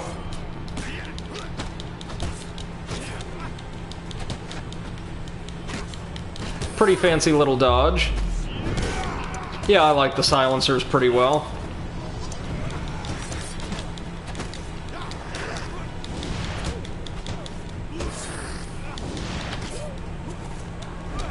Right now, a lot of these elites are pretty manageable, but I'm certain they'll get some buffs or come in more troubling combinations or formations of units a bit later on in the story.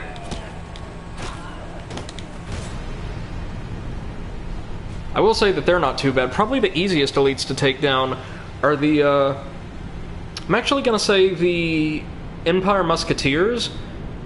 I'd be tempted to say the Trappers, but if their bolas connect, they can actually put you in a real bind, literally and figuratively. Take back the Thieves' Folly, gain a little bit of gold, a little bit of fame, and some equipment. The Ruby Ring. 10% max life, or 10 max life when you have more blessings than curses. A lot of these rings can probably just be sold if we need the gold. Real quick, I'm going to equip our Brigand's Blades. The Winding Trail. Battle time. Just like from the first game, except this time we have help.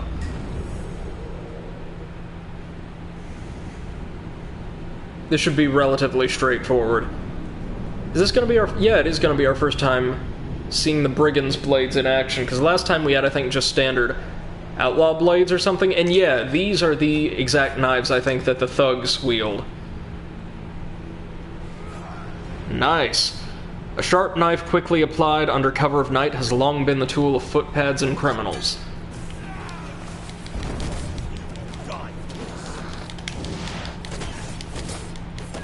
Oof. Gotta remember, they're pretty decent at counterattacking as well. Let's see. Oh, we still got that finisher.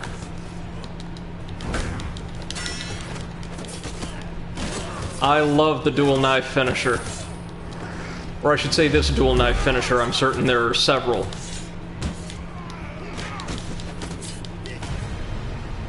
There we go. Made quick work of them all told. Hope everybody out there is having a wonderful evening so far and is enjoying the stream. Once again, I want to thank everybody for spending your evening with me, or just for checking us out if you happen to be catching this VOD. With the cowards subdued, the thugs plead for their lives. Please, for pity's sake, we only want to feed our families. What else would you have us do? Oh,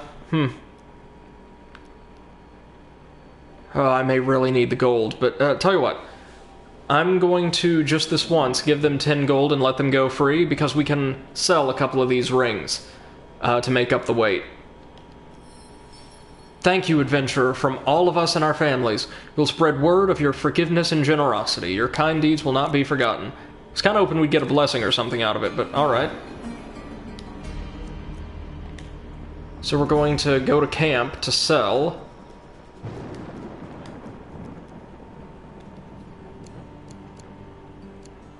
I'm gonna sell both of these. The Ruby Ring and the Thieves' Folly. I ain't afraid of no goblins.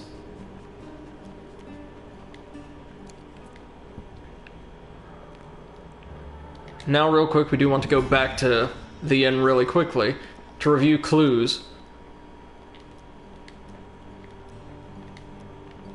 Rowena has worked for Galfrey a long time and was in the 3rd Legion, and shall always tell the truth for money.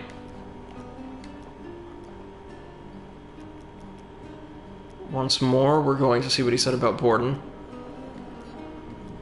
So hopefully we'll have an opportunity to drink with these folks later on. Okay, here goes. You and Rowena need not travel far before finding a gilded carriage trundling along an imperial road. The carriage is protected by a contingent of guards. Defeat all the enemies before the timer runs out. Okay, so we want to use the villager's axe. It's a crappy heavy weapon, but it should do the job against the Empire. And she's going to be helping us out, as well as Cold Bjorn, so yeah, I think we've got a decent chance of pulling this out.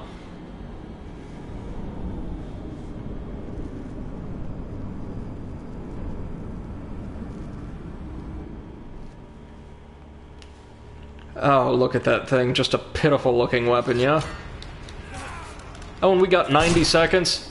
We got this.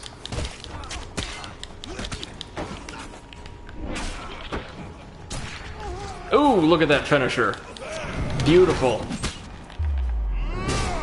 Ooh. Yeah, as usual, the Empires found themselves just a wee bit outmatched.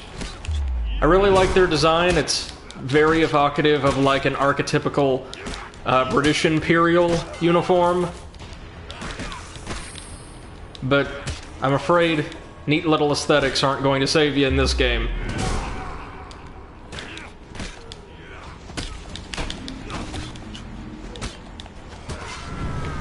Oop. Whoopsie. I actually pressed the wrong button that time. That was entirely on me. But we brought all of them down pretty easily. Meaning we should have loosened Rowena's lips just a little. Rowena is impressed by your efficient fighting skills and trusts you a little more. You open the carriage door to see a woman dressed in silks and gems clutching her son. Please, she cries desperately. Take this gold, he's just a child. Without a second thought, Rowena pockets the heavy pouch of coins from the weeping mother and closes the door on them. The thief stares at you, coldly. I'll threaten to tell unless she gives us half the gold. She glares at you, then splits the contents of the pouch. Very well. I think that was the right thing to do. She trusts us a little less. Whoopsie. I'll bribe her for all of her information. What's your favorite food? Dice game. We got this. Thanks to our gambler's jewel. Victory. Roasted apple, she says. Ask what she thinks of Father Galfrey. Here's another 8 gold. I could spend all day. Same result. I'll take it. He sits in his finery counting coins. I expect he will do so until the day he dies. She considers us for a bit. I wouldn't trust him so much. He is in a guild of thieves just like us, after all. Ask about her family.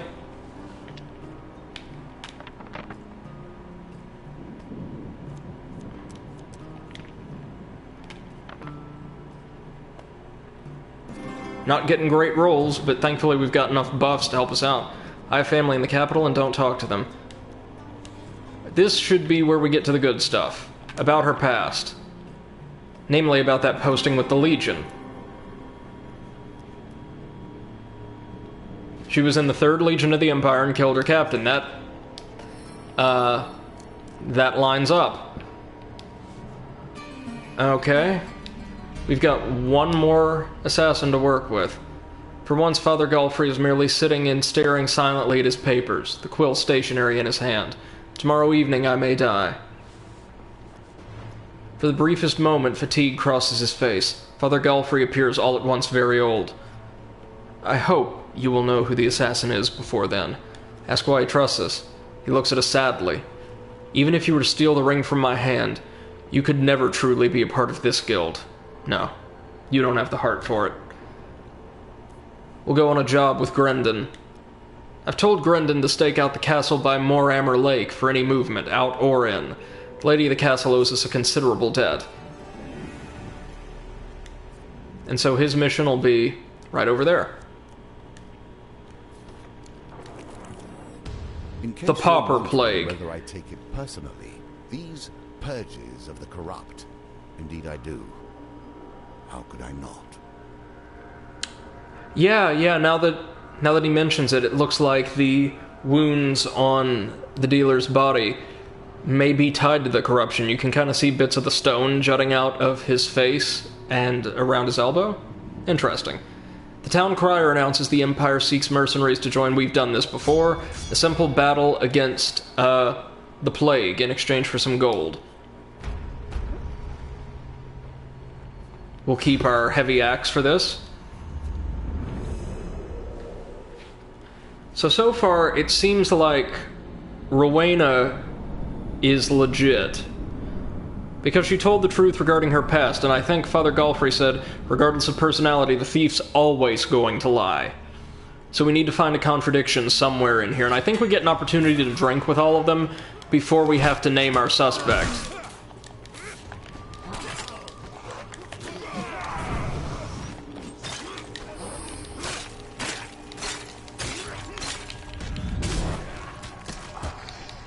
Alright, let's get rid of the Blight Terror. Got him. This is basically just free gold. We have so much assistance from the Empire. Bam! Got him.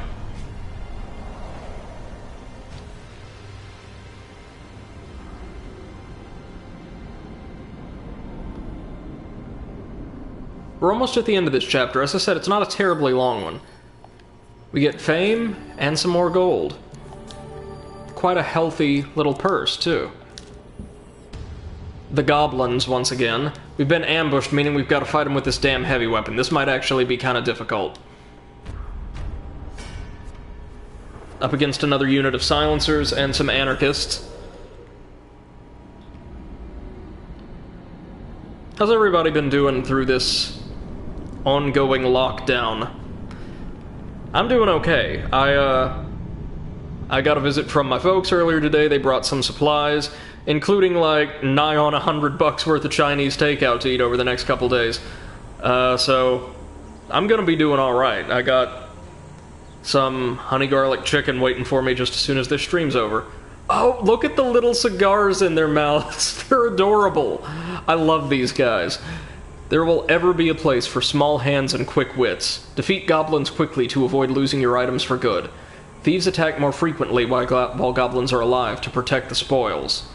That's interesting. We still gotta take them down right quick, though. Woo! Gotta look out for that diving attack. Or leaping attack, more precisely, I should say. It's one down.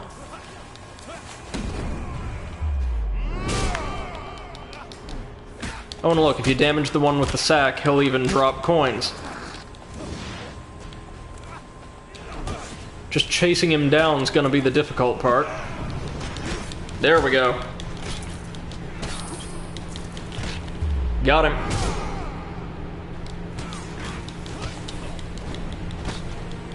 Even though thieves are quite adept at dodging blows from heavy weapons, they aren't any better at taking them.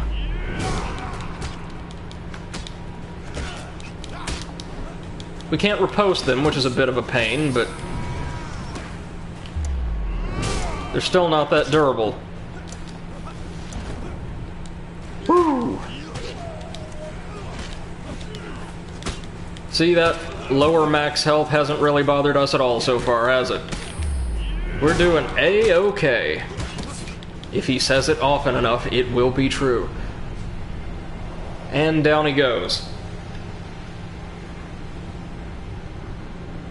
So we did decently well on the first couple jobs, I think. We might not have wanted to ask Rowena to split the gold with us, but it didn't seem to matter, ultimately, I don't think, anyway. So we get our weapons back again, and got some of our max life back, and a little bit of food. I will not complain, but I will replace our weapons with a proper one. A rotten priest and a rotten thief. We're going to keep exploring for now. And watch thousands wail as they lose their hard-earned wealth. Yeah, it is weird that we've been contracted by the same thieves guild we've been fighting. The Empire holds your kind in.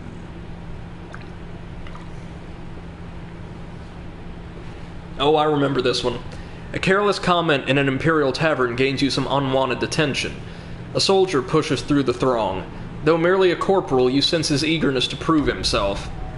The Empire has no place for honorless sellswords, he says loudly, sizing you up with contempt. Coin slaves like you are little more than undisciplined thugs. Nobody cares for your outrageous claims of heroism. I know of this mercenary, a trader at the back of the tavern pipes up. They say he defeated the magical shaman of a northerner tribe. Irrelevant, the soldier says, turning back to you. You think you know how to handle that thing, do you? He continues, gesturing at your weapon. I'm Cassius, the finest swordsman in my company. Would you like to prove your mettle against a real warrior, or are goblins and the corrupted the limit of your talents?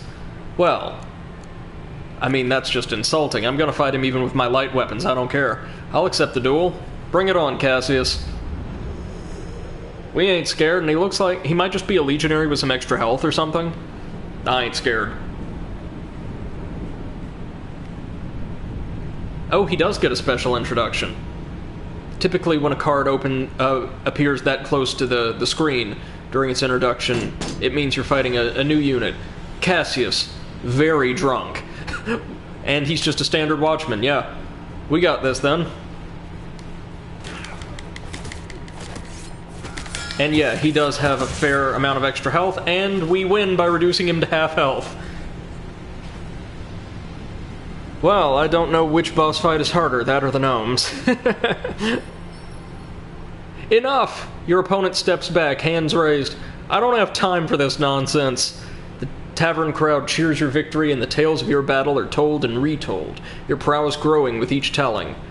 So we didn't win the shard? Maybe we have to go back time and again, like with the arm wrestling competition, and we earn more coin, or we have to defeat Cassius with additional stipulations several times before we earn the shard. Maybe that's it.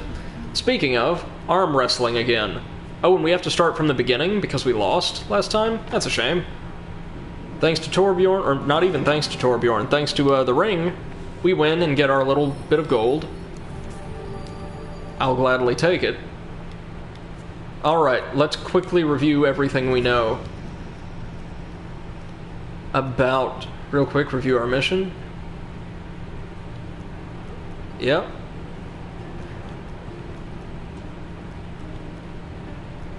That's right.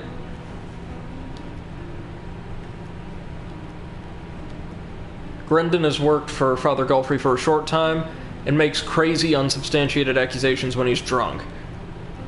Okay.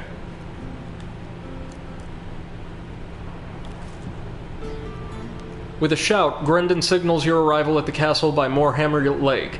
You find some long grass and settle down for the day. Despite being a stakeout, Grendon happily talks quite loudly. You know, my sources tell me that the lady inside is wanted for high treason. He suddenly pulls out a bit of charcoal and paper. Would you like my autograph? Say yes. You allow him to scribble his name on the roll of paper. He tucks it lovingly into your hand, and trusts us a little more. Time passes, but nobody leaves or enters the modest castle. I say, who are you, anyway? Grendon retrieves a boiled sweet from a paper bag and pops it in his mouth. I've not seen you round here before. Oh man, what do we do? I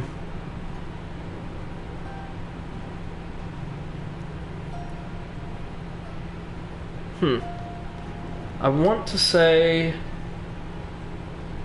he might be entertained by good humor, so say we're the leader of the Thieves Guild in disguise. Like, he might like tall tales and all that.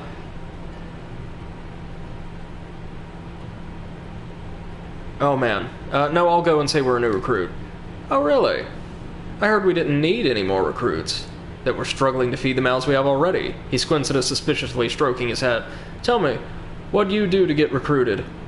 I stole the stars from the sky and put them in his eyes. And he trusts us a little more thanks to our immaculate game. Little else happens during the stakeout, and we spend most of the time watching a dog sleep. Before we head our separate ways, we take the opportunity to question Grendon. Ask about his favorite food? Ah, great question. It'd be a berry pudding, without a doubt. About his family. Who needs family when I have so many devoted followers? About his past. I was specially asked to join the guild many moons ago, after I slew a manticore using only a dagger, with no shoes on. So he said he joined the guild a long time ago, which is a lie. Ask what he thinks of Father Golfrey. Father Golfrey? Doddering old fool. I'm surprised he hasn't already been replaced by a younger, more dashing guild member. He's gone soft in his old age. The other day he let one of the rabble go free after they mucked up a job. No thumbs chopped off, nothing. Well, he's certainly an egotistical little so-and-so, but it's not out of character. It's also not out of character for him to exaggerate. But he was at least ostensibly sober. So right now I'd say he's looking the most suspicious, but we're going to get one chance to learn a bit more. Return to the Mulberry Inn.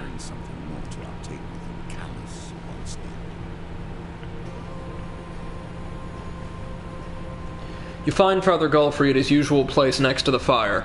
As you seat yourself opposite him, you notice he looks distinctly calm, despite the foretelling of his death tonight. You watch Borden, Rowena, and Grindon roaming about the tavern. Find and eliminate the assassin before they eliminate me. However, I cannot be responsible for what may happen if you accuse one of my silencers wrongly. So the candle is going to burn down slowly. As we,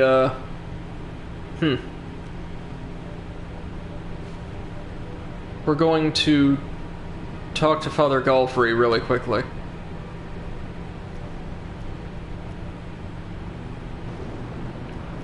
Ask how to gather information. Okay, so it's just the same stuff. Red candle burns tall. We'll approach Borden first and get him a little drunk to see if there's nothing else out of him. Borden looks happy you offered to drink with him. I'll have a mulberry wine then, if you're offering. Oh no. Oh, shit. Well, we failed. You must harness your will and find a quiet stillness inside you. We'll try it one more time. We've only got so many attempts here before the candle burns out. Got it! Critical success. That'll get him nice and liquored up. From here. Drunken Borden pulls you close. I'm sure Grey Eyes mentioned something about a red candle the other night, he whispers nervously.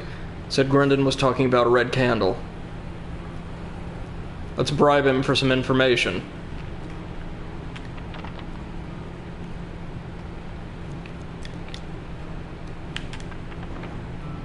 That'll do.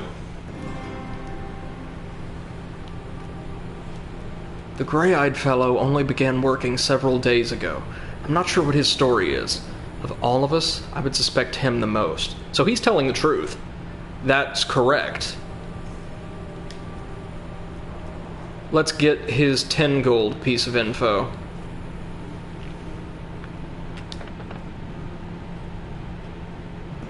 Yeah, everybody has a couple clues to give you in this fashion. I don't really have much information. I guess I've never trusted Rowena. So now we'll go talk to Rowena and bribe her. She only has an 11 target, I guess because she's so fond of gold. Oh, that was a shit roll. That's a bit better.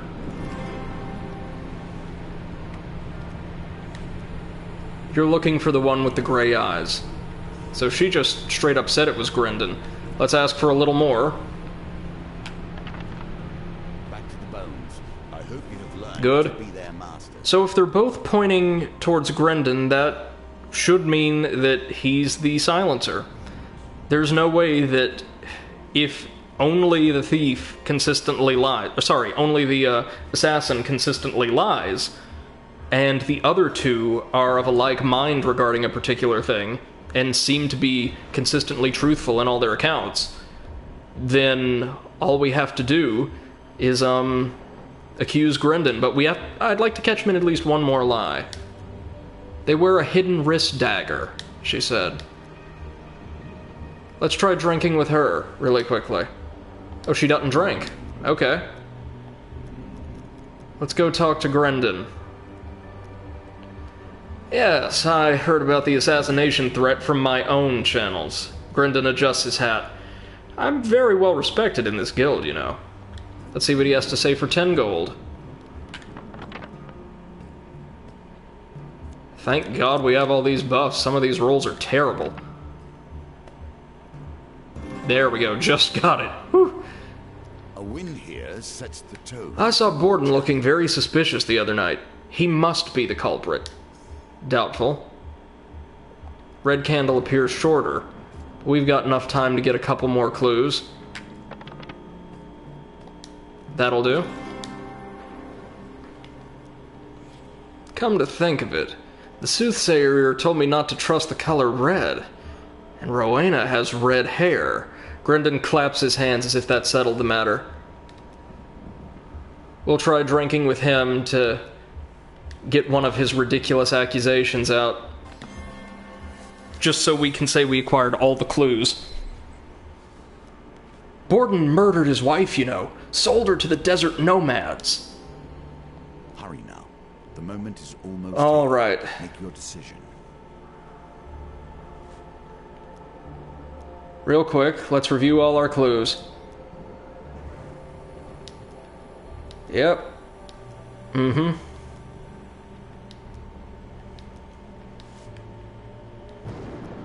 The only person here who I believe is lying is Grindon. Like, everything Borden says checks out.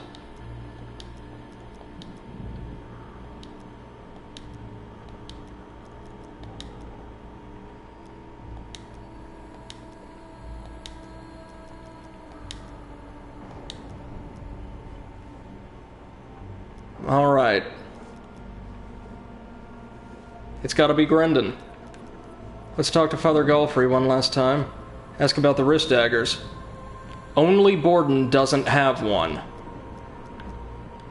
Well, that rules him out. It's Grindon. Let's do it.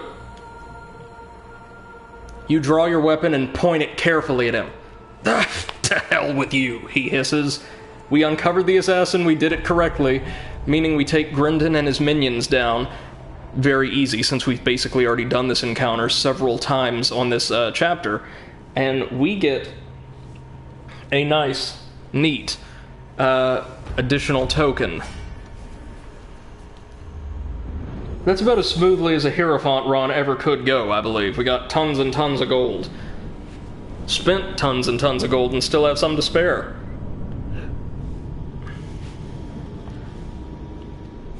I think maybe the first time I cleared this this map, Borden was the silencer. It's randomly determined every time, I believe. Silencer Grindon claims to have royal lizard man blood running through his veins. I think not, bud.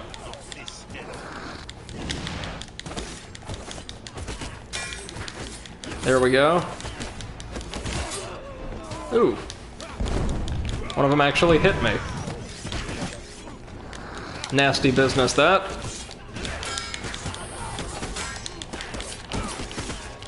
Hit him with the old slice and dice. It's a shame that there's no friendly fire on the arsonist bombs, but that's one thing, maybe the one thing I do miss from the first Hand of Fate, the only thing I miss that it hasn't been improved upon in this game. Good old friendly fire.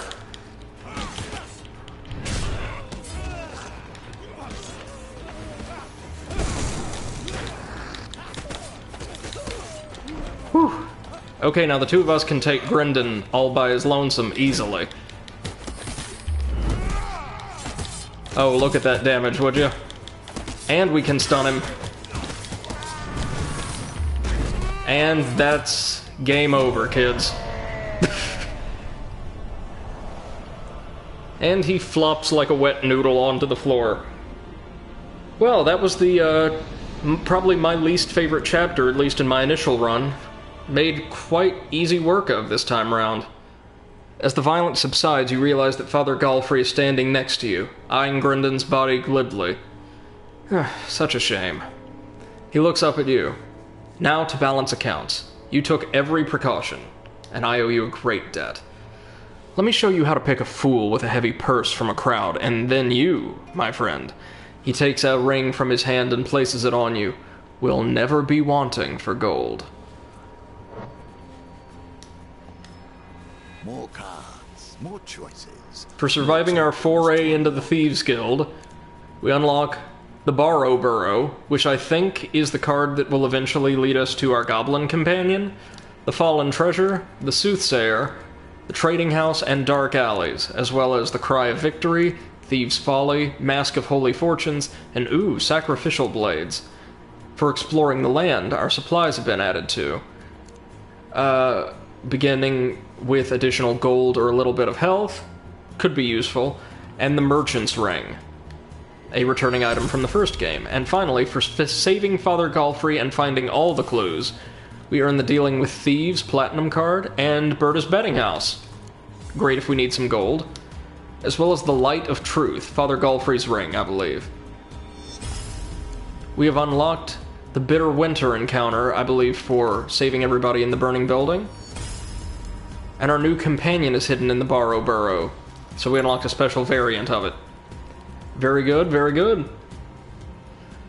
Alright, folks, I think even though I said we had quite a bit to do tonight... Here the hermit hides, and with him the secrets that underpin your history. We will explore them together. We have officially unlocked half of the chapters in the main campaign.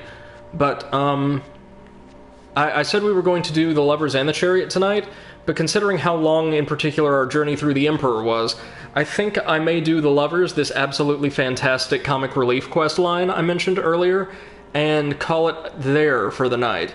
Coming back to do these next few tomorrow. And this one, I don't distinctly remember, but I've been told horror stories about, or read horror stories about online. I don't know its specific mechanics or recall them, but if it's a certain map I'm thinking of, it's going to be kind of tricky, but also really cool. So, on to the Lovers. By years of constant meditation and focus, I am perfected as a shape for the world to flow through. This is why I was worthy of the game, and it is why Callus is not. He never will be, for he lacks the discipline.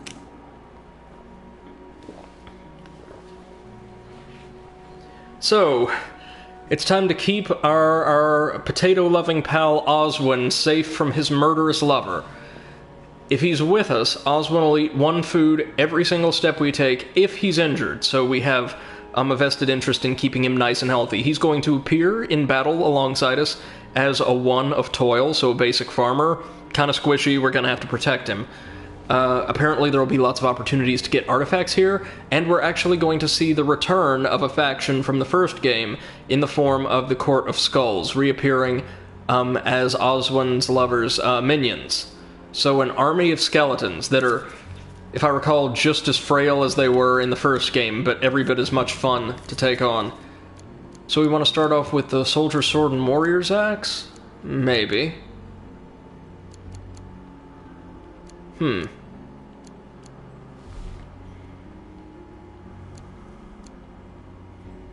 I don't think we'll need the Warrior's Axe, and instead I'll take the extra gold. We might want some artifacts. Speaking of, all of these are good, but, I don't think we need the standard shield. I would much rather have, honestly, the exquisite blade. It might be useful in getting some artifacts too.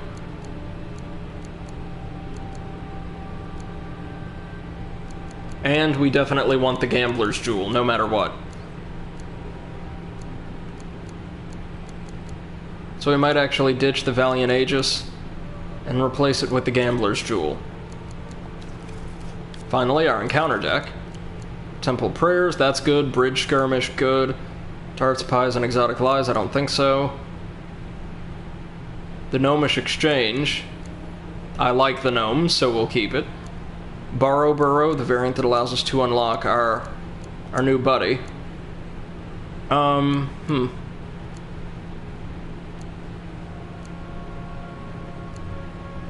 Duel, once again, because there's more to do there.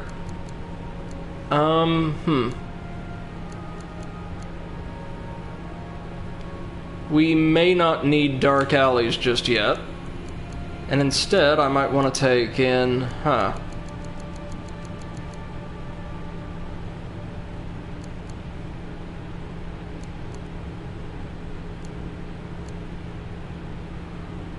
say Rana's Remarkable Fishing. That's brand new and sounds kind of interesting. Alright, let's give her a go. On to the Lovers, the comic relief quest for this game. I labored upon this game, devoted to its mysteries, plundering its secrets, crafting it anew for every foe who faced me. If I have ever loved, it is the love of service to a greater ideal.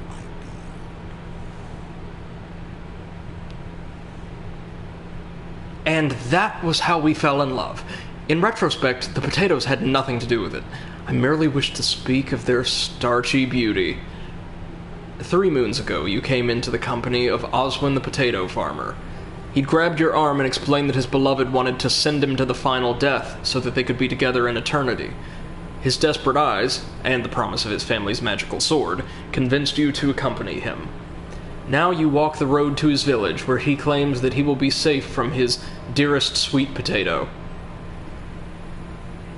If you've not already caught on, the running theme for this chapter is that Oswin is an absolute moron and may or may not have a potent romantic love for potatoes. The farmer gnaws at a raw potato. Coinslave, could we visit my kin on the way to Nightshade Copse? Rumor has it he's made some kind of exploding ball. He scribbles a note on your map. The exploding doodads card. The farmer crunches thoughtfully on a potato. Ask what'll happen to his farm. Oh, my farm isn't here. It's in Nightshade Copse, where we're heading. I was merely visiting this city for the region's biannual root vegetable festival. Well, carry on. You wonder just how easy it'll be to keep Oswin alive. And there's Oswin's health, measured by 2 potatoes overlain in the shape of a heart. And here we'll meet his uncle, who seems kind of familiar. You arrive at an overturned cart propped up by a large log. Well, here we are. Oswin knocks on the top of the cart. Uncle, it's Oswin. A goblin, poorly disguised as a human, scurries out from behind the cart.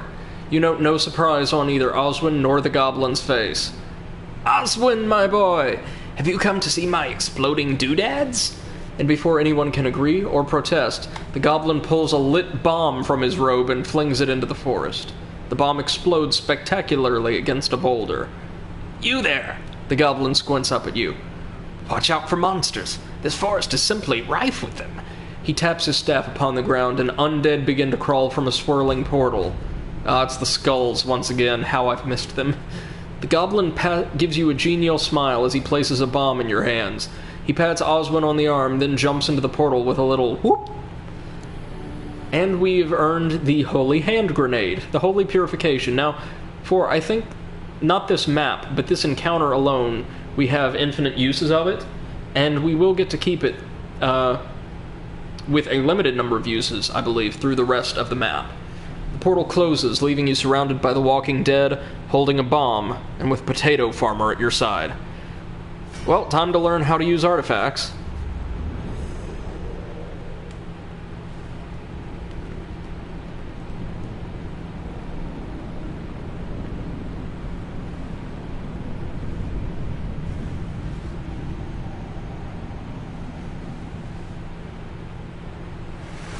Ah, here they are. You'll notice they've lost their strange pseudo, pseudo-conquistadore-looking armor and weapons in favor of something a bit more generic fantasy, but they look just a bit cooler, as most enemies in the game do. The Returned, raised from endless sleep to fight once more. These spirits can only be defeated by a bomb. I don't think that's technically true, but okay, we'll give it our best. Oh, the difficulty. So, something that was going on there, you might not have gotten the opportunity to see it, is when I press the R1 button to use an artifact like that requires aim in this game, time slows, does not stop entirely, but slows to allow me to position a cursor and press the R1 button again to actually release the artifact. I'll take that. Oswin's uncle appears behind you without a sound, taking the curiously enchanted bomb from your hand and replacing it with a near-identical one. This one has only 3 uses, of course. Flim-flam of holy men. Do with it as you will. He then gives you both a forceful pinch on the cheek and disappears under the overturned cart. Oswin seems wholly unperturbed by the happenings. You continue on your journey.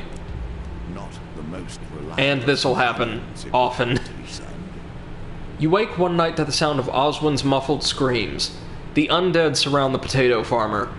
They appear to be attempting a kidnapping, but are doing a shambolic job of it. One skeleton is shoving a cloth in Oswin's mouth, while another swings a sword wildly. Oh no. Let me see if I can't follow that.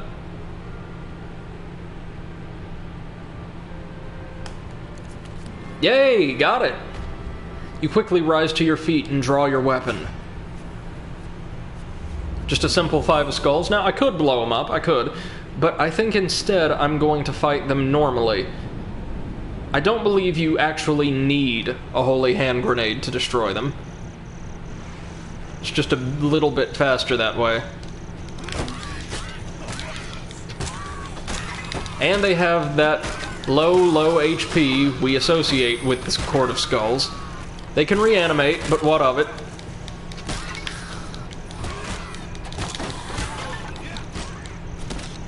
I think if you defeat them twice, that's it for them. Yeah. So they can just reanimate once, as they could after their second upgrade in Hand of Fate 1?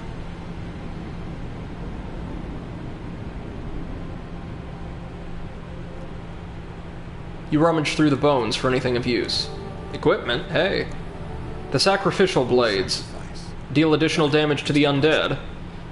I will take them, but I need a bit more fame to use them. And some gold. With the skeletons dispatched, you fall back to sleep. What's over here? The fallen treasure. The Empire has done their best to purge this world of everything strange and wonderful, and yet the strong remain. You see some treasure lying just inside the den of a family of claw trolls. Oh, it's the billy clubs, another dual weapon. You may retrieve it, but the claws of troll cubs are preternaturally sharp. You'll have to be quick. Okay, we got the equipment. All law follows from might. They're enraged at my intrusion to the cave. Oh dear.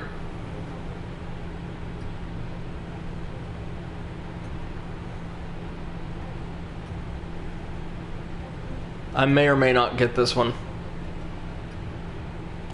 Oh, got it! Right on. So I guess we get away? Yeah, we got just enough fame to equip them. But they're not going to be better against the undead than what we already have, so we'll keep them. You're both quick and nimble as you exit the cave safely and get our 3rd shard. Nice, 2 more of those and we get some new cards, I believe. The shopkeeper nods to you as you enter. Adventurer, how's the world out there? Decent, starchy. We'll go ahead and buy just a bit more food in case. And while we're here, we will... Oh, the billy clubs sell for a decent amount. Don't need to do that quite yet, actually. Here we have the trading house. Fair exchange. Do not overlook the many possible uses this may have. Many will not be so fair in your travels. The trading house in the capital is well known for its fair barter exchanges. People from round the world gather here to trade their wares. Welcome, adventurer. Do you have something to trade? Asks a strapping young merchant. Let's trade some equipment for other equipment, first off. So we can trade 2 pieces of equipment for, a totally random new piece of equipment. Okay, so I think I will trade the billy clubs and the holy purification. I honestly don't really need it. The sacrificial blades will be just as good. Yeah, I wish to trade those items away. And in exchange, what do we get? Excellent, exactly what I wanted. Something that'll help us with the gambits. And we can't put up enough food for equipment. We can trade a piece of equipment for some food gain.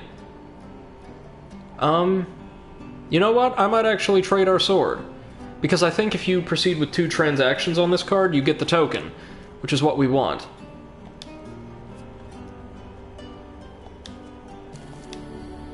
Good.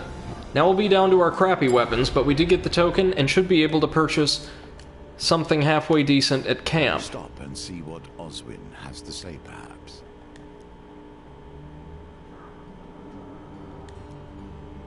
Oswin's just reminiscing about his beloved, whom is trying to kill him. Okay, we're good. Yeah, we're left with just pure crap until we get a bit more fame. I'll take the villager's axe until then. Food. Onwards we is go. The driving force behind success. You arrive at a village during their market fair. Vegetables spill from baskets in the air as a cozy smell of fresh-baked bread and butter. Oswin immediately wanders off. Let's play the strength game. Behind a counter sits a small boy fussing over a puppy. He holds out a heavy wooden mallet. 10 gold to play. If you win, you can draw from the prize hat. He points at a pile of folded papers. I'll give it a try.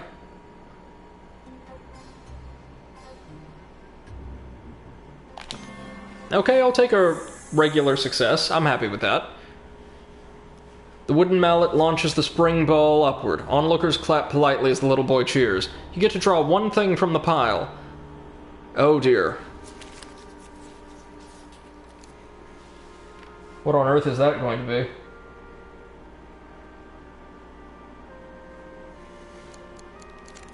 Success. Okay, I'll take it. Some apples. So we get some food. That's a reasonable exchange, actually.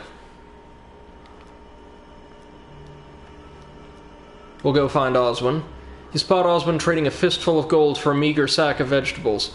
The stall owners are very clearly bandits. They chuckle and count the coins, not believing their luck. Oswin tries to jam a potato in a sack already full to bursting. He looks up and gives you a little wave. You worry about the road ahead. Friends will get you in trouble. And he's kidnapped again. I prefer to travel alone. Yet here we are. We've got to make our way to him as quick as possible. Oh, it's the gnomes again. I cannot understand. Here we go. why you have anything to do with them. Well, we don't have much anything to offer him this time around, so I suspect the proper thing to do, or it may give us a chance at earning the token, is just to turn away and not trade with them for the time being.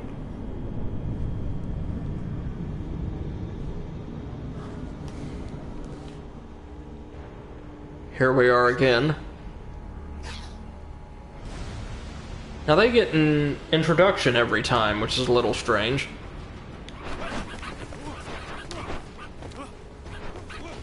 I typically like to wait until all of them have taken a dive before I begin finishing them.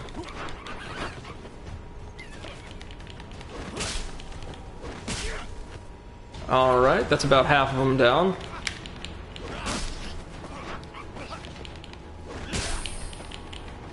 There we go. One more? Yep. Nice and easy. That's what I'm talking about. Now, yeah, since we don't have anything to trade, we'll just have to leave for now, I believe.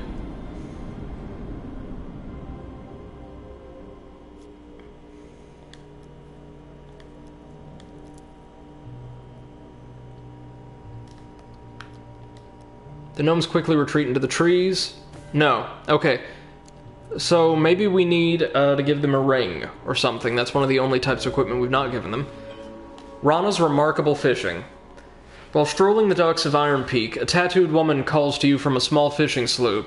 As she shakes your hand, she introduces herself as Rana Ishmael, captain of the SS Remarkable. You look strong of arm and sure of aim. Have you ever considered a career in the fast-paced world of deep-sea harpoon fishing? Let's ask about it. It's a popular pastime among the kinds of folks who need to prove their physical prowess, she says, brandishing a rust-covered harpoon. I can get you out on the water right now, or for a little extra gold, I know where I can acquire a premium harpoon. It'll help steady your aim. Behind her, the sea beckons. How much does it cost? 10 gold? Yeah, I'll take that. Rana pads off down the docks and returns hastily, the sinews of her arms bulging under the weight of the new harpoon. This'll improve your aim, provided you can raise it off the deck. Okay, so it's going to be a pendulum encounter. With your supplies safely stowed, Captain Rana sails the boat away from the dock and out into the open waters.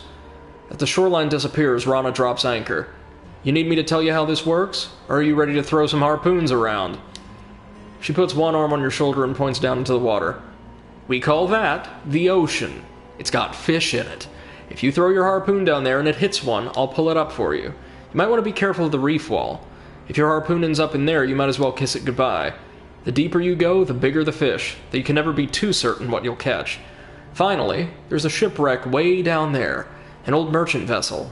See that golden glimmer? If you need a target fair and true, I'd aim for that.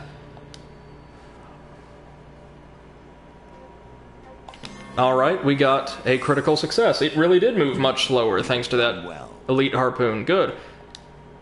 Our harpoon goes even further. Patience. Do not move too Right on. quickly, for haste breeds only failure. Your harpoon plunges to the lowest depths of the ocean. The treasure glitters on the ocean floor. Oh man, I'm nervous.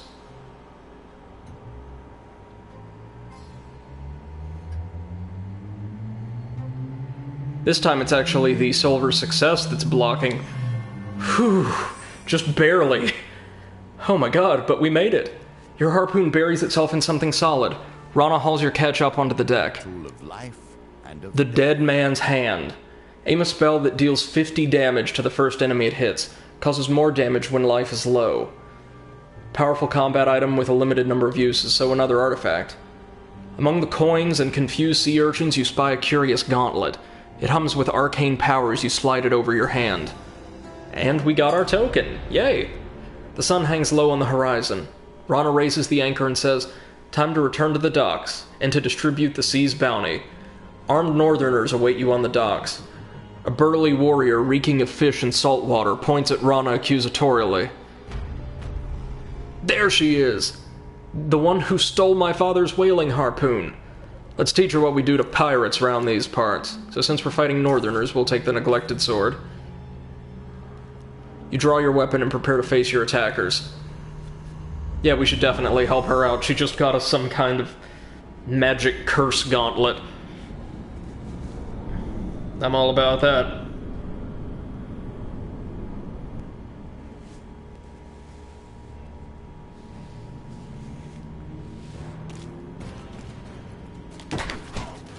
Alright, just a simple northerner brawl with a very bad weapon. But we can manage. Thanks to this enhanced riposte we get with one-handed weapons against them.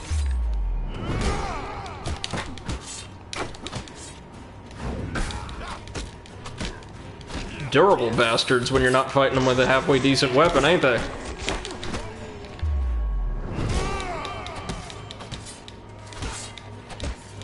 Now we're just down to the berserkers.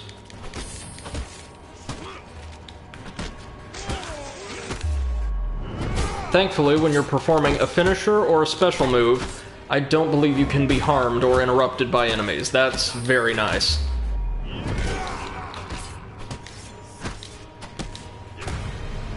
And down he goes.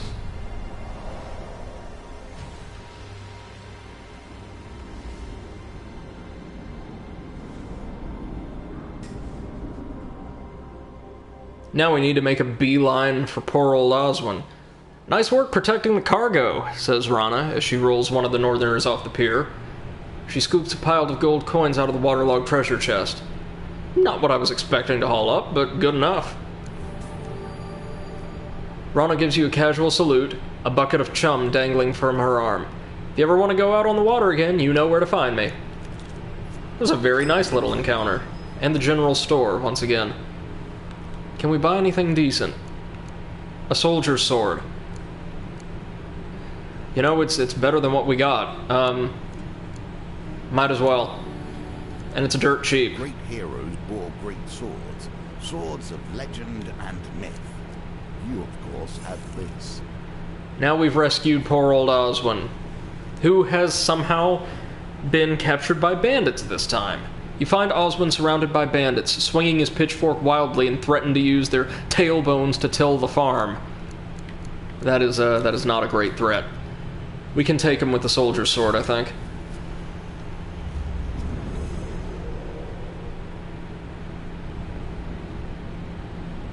So far, in 2 maps, he's been kidnapped by as many groups of the undead and bandits. This poor guy is just snake bit, I think. And he does have a unique model. He's not just like a standard farmer, even though he operates as one.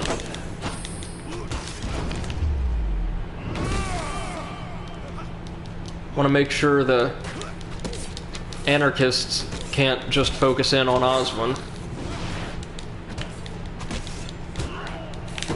Thankfully, his AI is pretty decent at staying out of the way.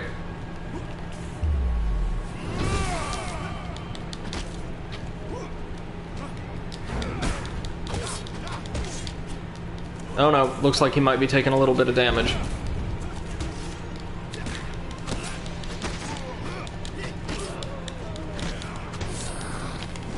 And that's a victory. Easy peasy.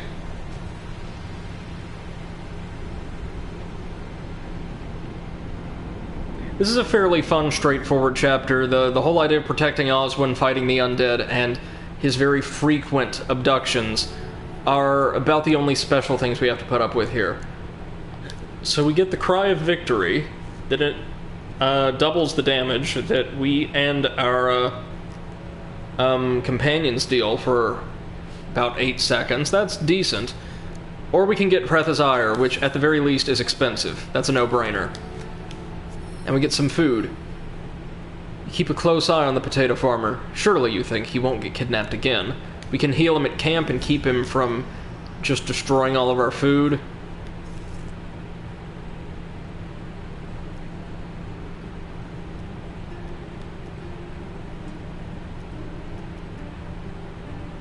Oh man, and he took a real licking too. So we're gonna have to give him a lot of food, and he'll eat the rest of it on the road, I think. You run into Oswin's goblin uncle. He beckons you over to a tree stump. As you approach, he places 2 items side by side on the stump. One will make your enemies your friends, the other is poison. Which shall you drink? Quickly, quickly, choose! There is a bomb and a bottle marked poison. I'll pick the bomb, and it's the traitor's urge. Brilliant. If you know men, you know betrayal. This, like, causes enemies to fight for us for a short period of time. He watches expectantly until we feign drinking the bomb. Satisfied with the proceedings, the old goblin gives you a little wave and climbs up a nearby tree. And time for more skeletons. This time, a horde of skulls. A new unit.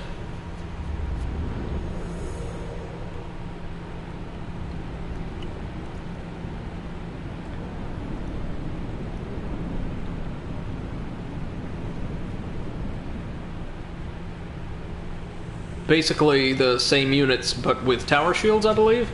Yeah, with tower shields and honestly looking pretty cool. Oh, Oswin.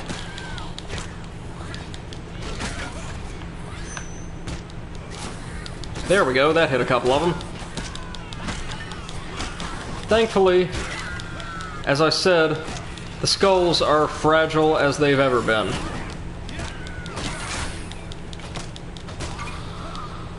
Oh, and some of them even have ranged weapons.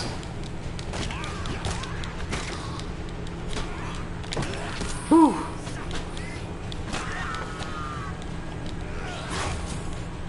Ooh, son. Fighting this many when they all revive, unless killed with a holy weapon, that's kinda tough. Or I should say time-consuming, but we got them. I love the curved, crease-like blades on all of their weaponry. That's very, very cool.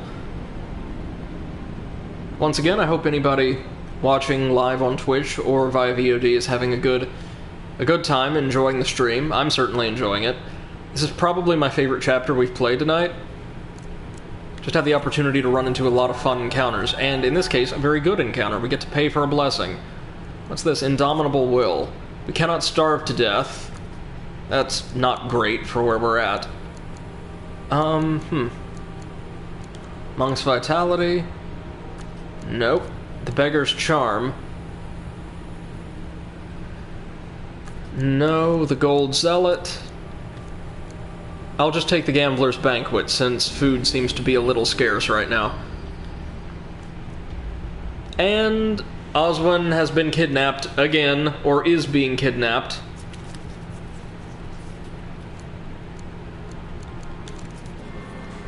Got it, we were able to stop them. Oh, but Jesus Christ, there's a lot of them. 7 of skulls and a horde. Some more of the tower shield variants. We cannot unlock those sacrificial blades soon enough. Let's get some use out of that new grenade.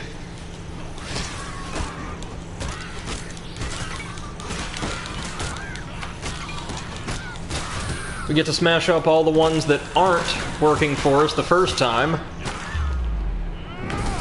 Then smash up the ones that are working for us as soon as they recover. Hey, look at Oswin actually hitting something for once. Good on you, man.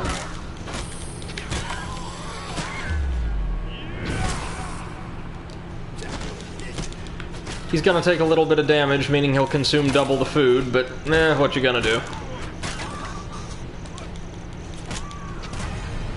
Those look like the same grenades that the Queen of Skulls was throwing in the first game. So it seems like some of them have retained their equipment.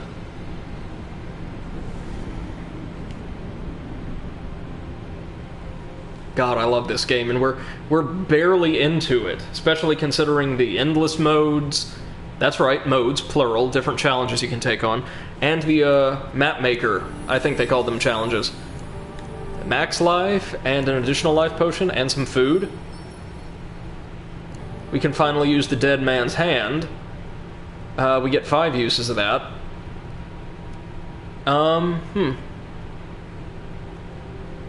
Let's see.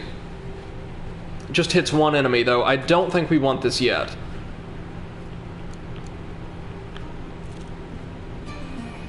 Carrying onwards, we arrive at a sleepy inn known to locals as the Dainty Fox. Oswin disappears briefly and returns with a potato pasty. You watch him take a bite with gusto. Oi! A growl echoes across the room. A hulking northerner grabs your companion by the arm. That was my pasty, little man. The potato farmer looks up at his furious assailant, then down to the crisp, warm pastry. To your exasperation, he appears to be considering eating it anyway. Let's first try to calm the warrior down. I went for the regular success. There's no token tied to this, so no need screwing ourselves over going for the tiny little critical success gold bar. With some effort, you pry the half-eaten pasty from Oswin's grip and make him promise to buy the northerner another. You rest a while before continuing your journey. The bridge skirmish. Perhaps both will fulfill you here. As you approach a bridge high in the mountains, real quick. Can't equip anything better yet, right? Okay. You see that it's already occupied by greed anarchists and rogue Empire musketeers. From your viewing angle, you notice that the bridge structure has been damaged. With luck, you may be able to knock out one of the supports with a thrown object, causing the bridge to collapse. Will you risk throwing one of your belongings at the bridge, or charge headlong into battle? Oh, I'm fighting. I'm fighting. These are both very, very manageable enemy types. Probably the two weakest elites, or the easiest to deal with, in my opinion, in the game that we've run into so far. No, sorry. The Northerner Trappers are a bit easier to deal with than the Anarchists, if only because the Anarchists do have that AoE that causes a small measure of zone denial to you.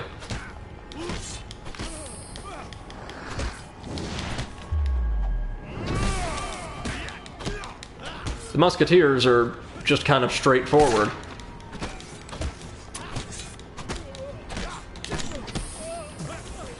They've got decent health and defense, though.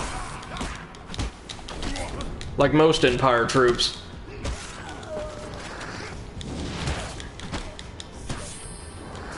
You can probably hear me just furiously mashing the square button as if it'll make any difference between attacks. Okay, there we go. Easy. Yeah, it's much easier to read the rhythm of combat in Hand of Fate 2, and it feels a bit more responsive than the system in the first game. Like here, I never feel like I'm getting hit because I got locked into a combo finisher with a lengthy animation when an attack was incoming. As was the case very rarely in the first game. It wasn't a huge issue, but it could happen, especially in really cramped, hectic battles. We get 4 fame, good, and we get some equipment. The Light of Truth, finishers against thieves drop gold. That's pretty good. Or the Mask of Holy Fortunes. When skeletons reanimate, they drain life from enemies around them. That's awesome. And one failure card glows red during the shuffle in chance card gambits. Oh man, this is fantastic. This is always going in my deck from here on out. Nothing yeah, we were in that. an And food. Purity unearned to give the game away. The Borrow Burrow. As you trundle along in your horse-drawn carriage, you catch a glimpse of some cheeky gnomes fleeing with your weapon. You chase them on foot until they dive into a burrow. You take a peek into their hidey hole and discover they have quite a cache of weapons in their lair. You reach your arm into the hole. We need the orphan. Let's see. Where would he be? Of course, the one failure. Great, so we lost our weapon. No, I'm trying again.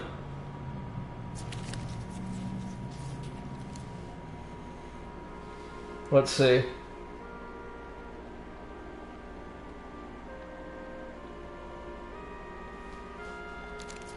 Are you kidding me? I have the worst luck. Let's try it again.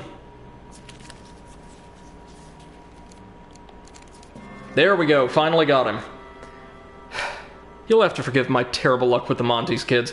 And the pain cards did not glow because they're technically not failures. It feels like there's someone in here. You grab hold of a pair of pointed boots and tug, unearthing a short, stumpy torso attached to the grinning head of a goblin. Hello, I'm Hubie the Orphan. What's your name? Why does your face look like that? Have you seen my horn? If I don't find it, the great worm will eat the world.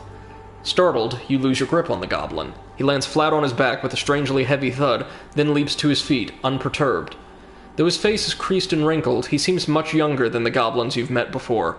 He dusts off his waistcoat and places a rough hand in yours. If you help me find my horn, then I can help you. When Hubie is your companion, he can recharge bomb artifacts from the campfire. That's nice. Hubie grips your hand painfully.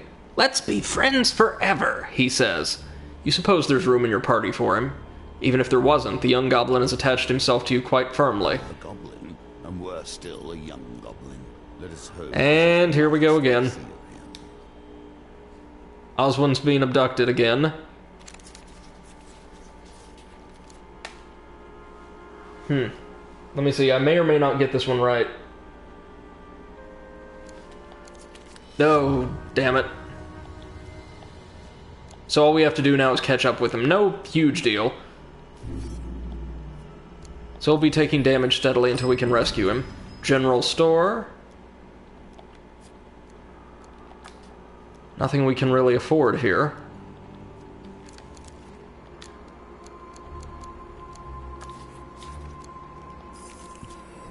Terrible things stand between you and your quest.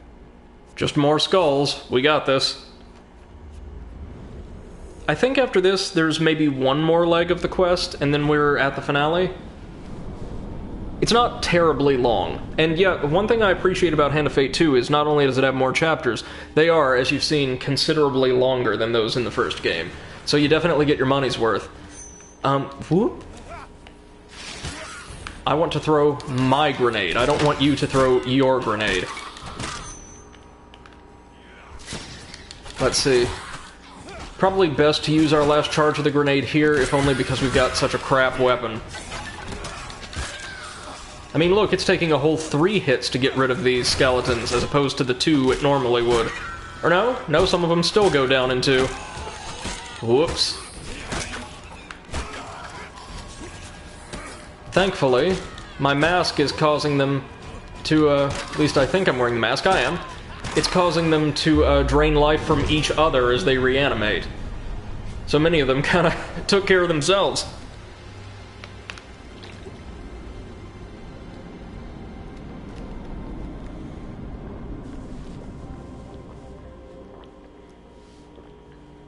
You rummage through the bones for anything of use. The Hreth's Wager transient blessing. Acquire 75 gold on a single map to gain 30 max life. Ooh, nice. Then discard the blessing. Oswin pokes a pile of bones.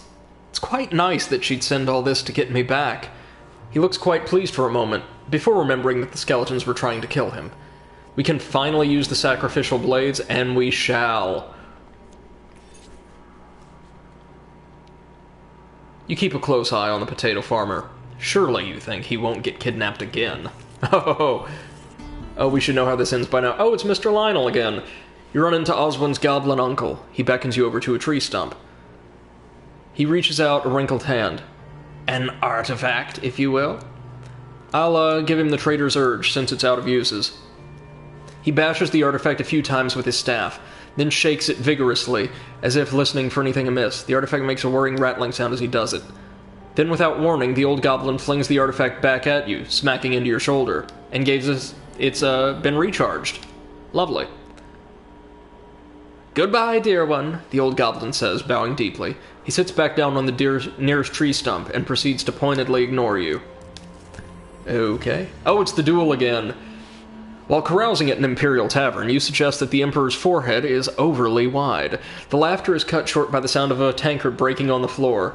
A familiar soldier approaches. He clutches his shiny new captain's helmet in one hand, knuckles white with outrage. We finally get introduced to another Imperial elite who should be serving as a boss before long. The captain. The Empire has no place for honorless sellswords, he says loudly, sizing you up with contempt. It's the same exact speech from before. The same exact speech as before. You think you know how to handle that thing, do you? He says, gesturing at your weapon. I am Cassius, the finest swordsman in my company. Would you like to prove your mettle against a real warrior, or are goblins and the corrupted the limit of your talents? Oh, I'm accepting this duel, even with my light weapons. So Captain Cassius, I believe, has a fair amount of armor we might need to bash down before we can attack him. And, of course, has the requisite elites' unblockable attacks. But shouldn't be too difficult elsewise. Got a much nicer suit of armor, though. Captain Cassius, very drunk. Captains wear armor that dulls standard attacks, use bash to break the armor, so it's a more maneuverable blight terror, basically. Oof. And he hit us right off the bat. That does not bode well.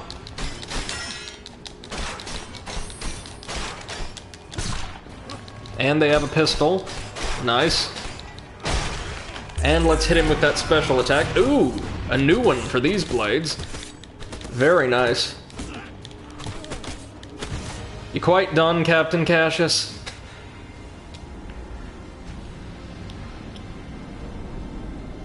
So he got one hit in on us early on and deals a fair amount of damage, but still wasn't too tough. We can use Hreth's Ire if we want now. It's not holy, though, so not really worth it. Enough! Your opponent steps back, hands raised. I don't have time for this nonsense. And we get more fame, and it's the same basic deal. We're going to have to come back to face Cassius again, don't worry. I would rather leave them be. And it's the gnomes again. Let's try giving them a ring this time, hey? If we have a ring, that is. Oh yeah, we've got the gambler's favor thing.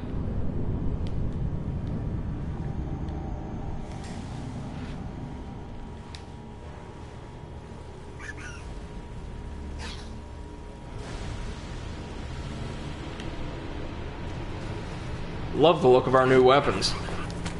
Oh no, one of them actually got onto us. Gotta hammer the triangle button to get off. Or get out, rather. That was new.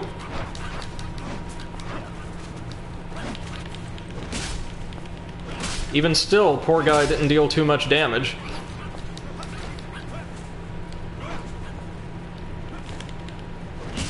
And whoop.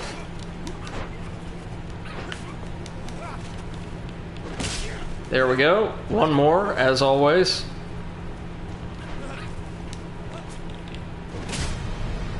And the gnomes taken down once again.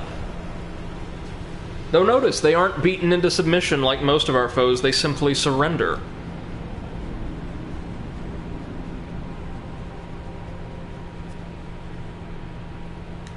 Okay.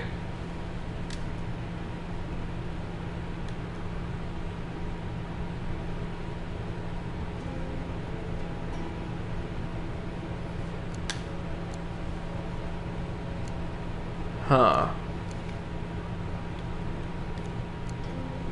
What do we have? Do I need to give them an artifact, maybe? I've never had this option before.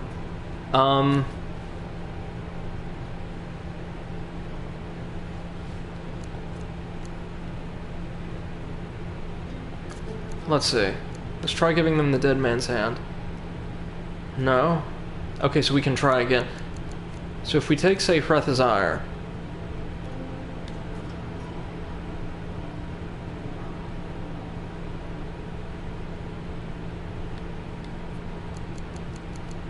Yeah, let's give them this. Why not? We're not going to use it. See what happens. Oh, a blessing. Divine intervention. That's good. Alright, still not there, but we got a different type of victory. Oh, look at poor Oswin on the card. Hanging on to his potatoes for dear life. How? How did I... Okay. I thought I tracked that one quite well, but my mistake. Thankfully, since we already explored this floor, we can just truck right on over to him. Love was always difficult. This seems more trouble than you might expect, however. Now he's been poisoned. Let's, force a potato into his mouth, since he seems to be some kind of magical tuber deity. Damn, that's a terrible roll. We're just gonna try that again. That's a bit better. As you place a potato in Oswin's mouth, his jaw snaps shut. You remove your fingers just in time. Barely acknowledging you, Oswin begins to frantically search the area. With a cry of relief, he leaps behind a tree, and you help the weary farmer to his feet. Keep a close eye on the potato farmer. Surely, you think, he won't get kidnapped again. Might get kidnapped one more time before we're done here. Oh no, this is it. How fitting. The finale. With a shout of relief, Oswin announces that Nightshade Copse is just over the hill. And we shall go forth to Nightshade Copse. The village looks abandoned. The sky darkens. In the town square stands a beautiful woman, her skin gray and mottled.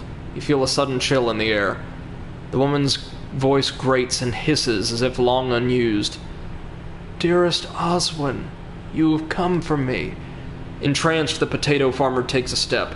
You grab his shoulder, breaking the spell. The woman squints in your direction. Oswin, who is this?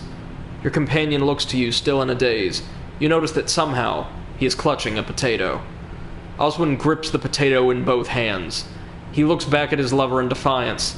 This is my friend. And I cannot help but infer he's talking about the potato and not us. A heartbroken screech wrenches from the woman and she doubles over in pain. Horrified, you watch as her face twists and hollows and her limbs lengthen until before you stands a shade, swirling with fury. At the head of a horde of skulls. The ghostly figure lifts her arms and she begins to rise into the air. So, yeah, he probably could have told us that his beloved died and was now a vengeful revenant intent on, like, killing him once and for... Well, he did tell us that last part, just not the return from the dead with a vengeance thing.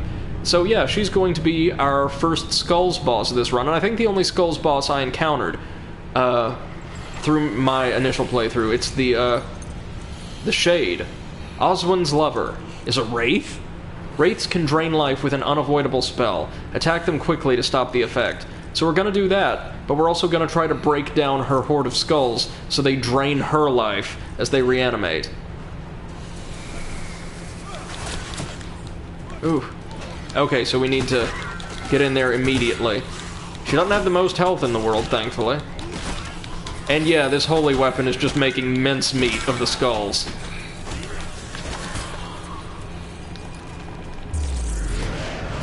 Look at that damage, y'all.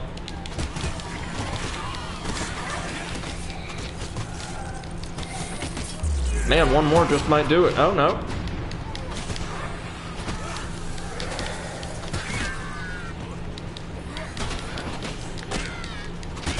This is easy.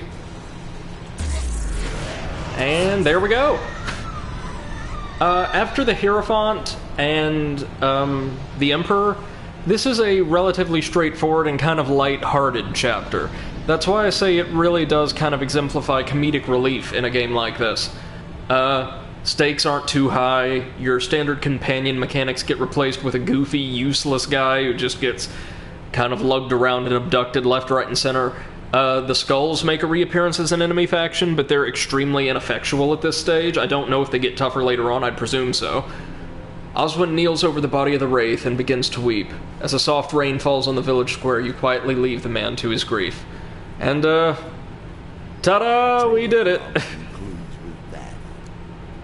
I think there was only the one token for this chapter. There wasn't like an additional objective. For saving Oswin the potato farmer, we unlocked Fetid Fens, the Exploding Doodads, the Goblin Retainer, and the Road to Goblin Town, as well as some new equipment. The bombs, of course, the Bloodletting Vial, Dark Thirst, and the Blinding Brew, as well as the Healing Spirits, a healing potion artifact that appeared, I want to say, near the end of the first Hand of Fate. We also earned the Trading House, or for making use of the Trading House, the Scouting Party. Mr. Fiddlescruff says Exploding Doodads was straight up Mr. Lionel. Let's go. Yeah, no, he was actually, if you're just tuning back in, I'm so sorry you missed it. Mr. Lionel was a central figure in the chapter we just completed. He supplied us with a near infinite cache of magical grenades. For landing the catch of the day with Rana, we got the Dead Man's Hand. And for pulling a goblin out of the ground like a turnip, we unlocked the World-Ending Worm and the Orphan Companion. Mr. Fiddlescruff says, no, he is a darling, I know. But we did unlock an encounter that will bring him back to provide us with new bombs anytime we would like. Let's see. I may or may not do one more, actually. I thought I'd cut the stream here, but tell you what, right now we're going to take a quick, 2 to 3 minute break, and I'll be back and we'll take a look at the chariot. And if it isn't a terribly long mission by my recollection, we can give it a go, okay? Don't go anywhere, folks.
Alright, ladies and gentlemen, we are back. Potentially for a sign-off, potentially for a bit more exploration. Let's see. It all depends on what's in the chariot. The symbol of victory over oppression. Control and will. Properties I understand well, and you will learn. Oh no, I remember this one. This is going to be our second encounter with the infested plague, as well as our first time really squaring off with the Empires, the principal antagonists of a chapter. So I'm sorry to say, I may just cut the stream there because the Emperor in particular took much longer than I was expecting. And we got started a little late tonight. Still been running for nearly 3.5 hours, though, which is, hey, good. My stamina's building up. We're going longer and longer every broadcast. And I think tomorrow we can definitely do the chariot and strength. And I have no idea about anything beyond that. I think strength may have been the last chapter I completed or even played during my first run-through. I'm not sure, though. I could be totally wrong about that. So, with that said, I want to thank everybody who tuned in to our live broadcast tonight. I really do appreciate you guys. Thank you so much for electing to share yourselves and some of your time with me. I'll be back tomorrow at 6 p.m. sharp this time. I don't expect any other disruptions to my very, very static quarantine schedule. And hopefully we'll play for about 3 to 3.5 hours once again. And, oh, thank you very much, Mr. Fiddlescruffs. Same to you. Same to all of you guys. Thank you so much. Until then, I advise you, or ask you, rather, to, if you would care to, follow me right here on Twitch at twitch.tv/theoveranalyst so you can get notifications when we go live. And, if this is something you think your friends or, anybody else you may be familiar with could be interested in, please feel free to share it with them if you'd like. I would love to get more people involved here, chatting and hanging out with us, particularly giving me advice regarding the games because I'm uniformly terrible at them. And I just really enjoy the interaction I've been able to have with you guys. I've enjoyed that way more than the games themselves, great as they are. So thank you all so much. We'll see you again tomorrow with more Hand of Fate 2. Until then, please take care of yourselves, and good night.